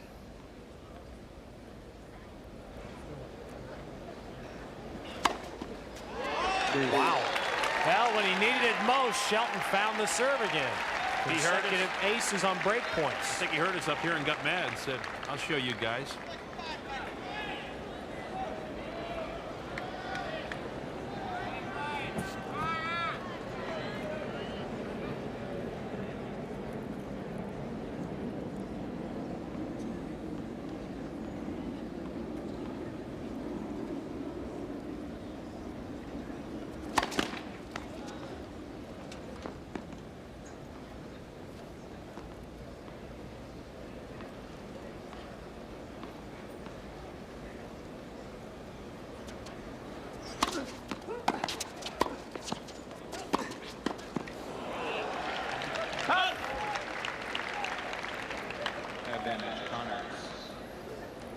Well, this, of course, for Shelton, he has to play this as if it is match point now. If he gets down 2 breaks here in the 4th set, he's writing his obituary.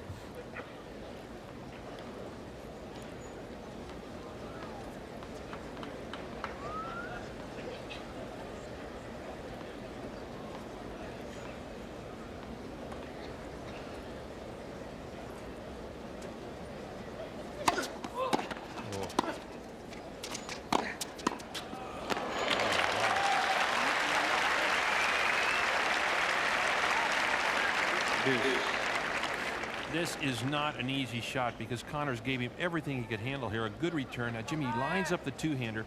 Watch Shelton just takes the racket back and then drops it behind him, taking a lot of pace off that ball. The low backhand volley. Now watch the way the face of the racket comes backwards. All the pace comes off that ball.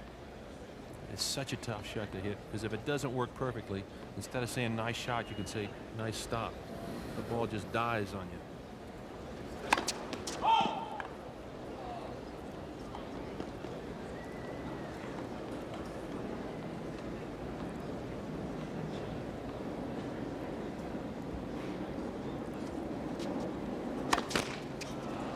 Advantage, Connor. Vetus, that looked to me almost like a first serve, that second serve he just tried.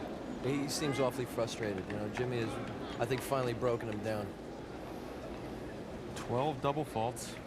That's the inconsistency, though, that you will see from a young and an unproven player, going from back-to-back aces to a double fault in the same game.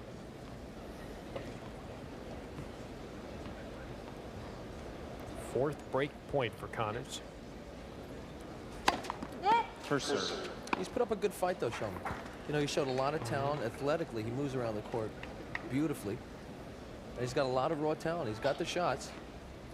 And this should be a really good experience for him. If he learns from this match, he'll do nothing but improve in the future. Just another name to reckon with. You know, McEnroe's name has been brought up here tonight. You know, he's a player who has worked, as you see, Cyclops, who has worked so much at trying to bring tennis into underprivileged areas and introducing it to people who may young people who may never otherwise see the game. You know, a lot of people only see one side of John McEnroe. He's done a lot of good for the kids in the New York City area. But a night like this for Shelton may do the same. Connors up 4-1 in the fourth. Well, now at Stadium Court, a aura of finality moving over the crowd as now they sense that Jimmy Connors is about to close out this game. Youngster Bryan Shelton. Connors up 2 breaks now in the fourth set.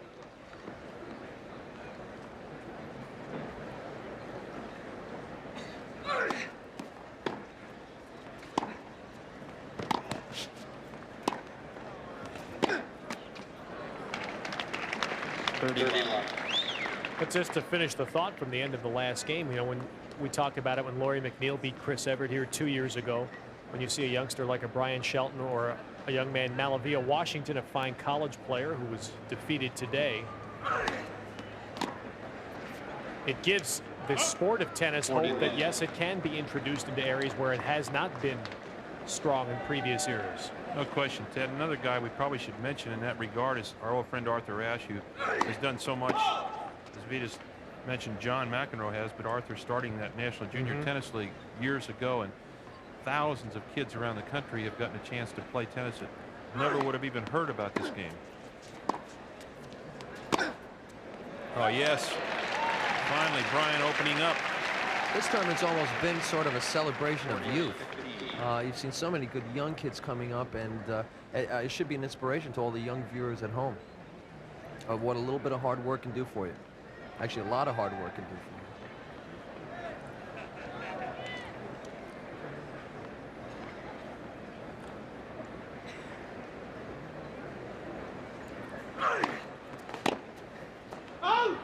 you. And so Connors holds, and it's now 5-1 Connors here in the fourth set. Quiet, please.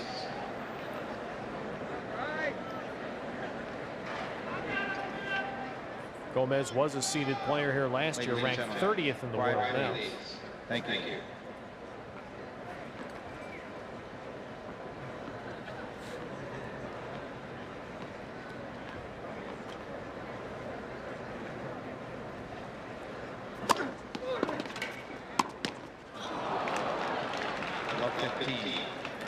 In fact, when Jimmy Connors broke his nearly four-year victory drought, he beat Andres Gomez right here on USA Network in Washington, D.C. last summer. It was the 106th title of his career.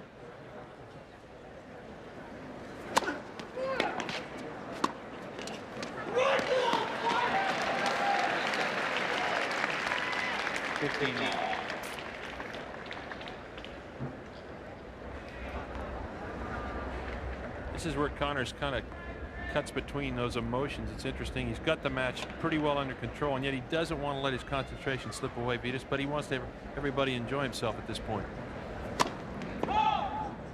This is where you have to be kind of the controlled showman.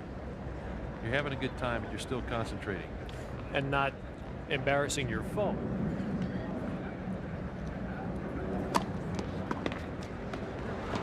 Oh, yes. Great court coverage. And Bryan Shelton really only has one possibility here as we see him line up for this shot. Connors hits that great angle here. The ball starts to die, but look at the hands on Bryan Shelton. Great shot. Good innovation. And he'll hit a lot more like that before his career is over. That's for sure.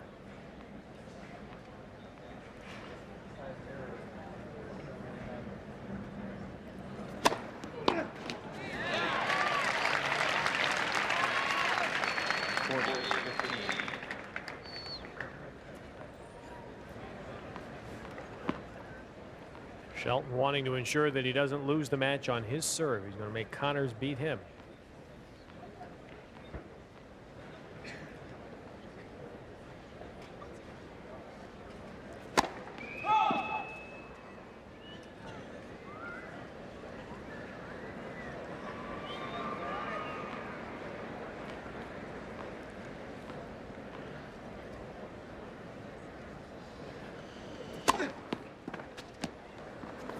And Shelton does do that.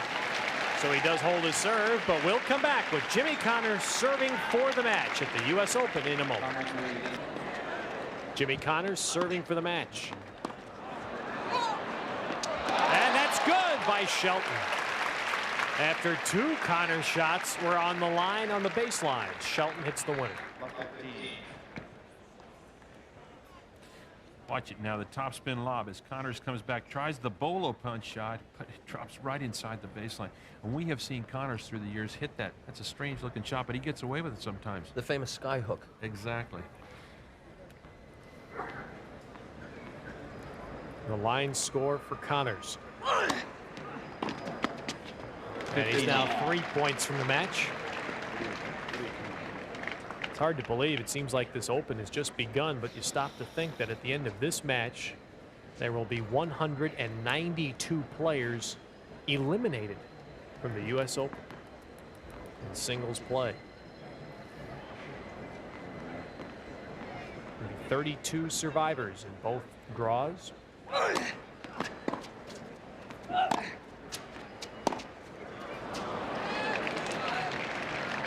30-15.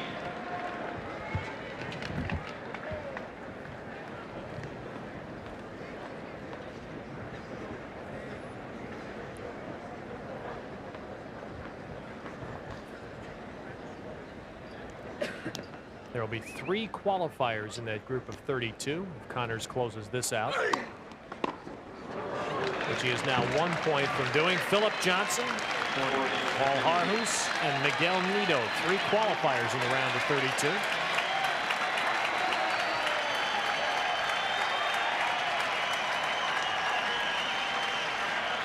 It's hard to know now whether it's a big hand for Connors reaching match point or maybe a hand for the youngster who has played so well out here this evening. Maybe a bit of both. Yeah, hopefully. Hopefully it's both. Quiet, please.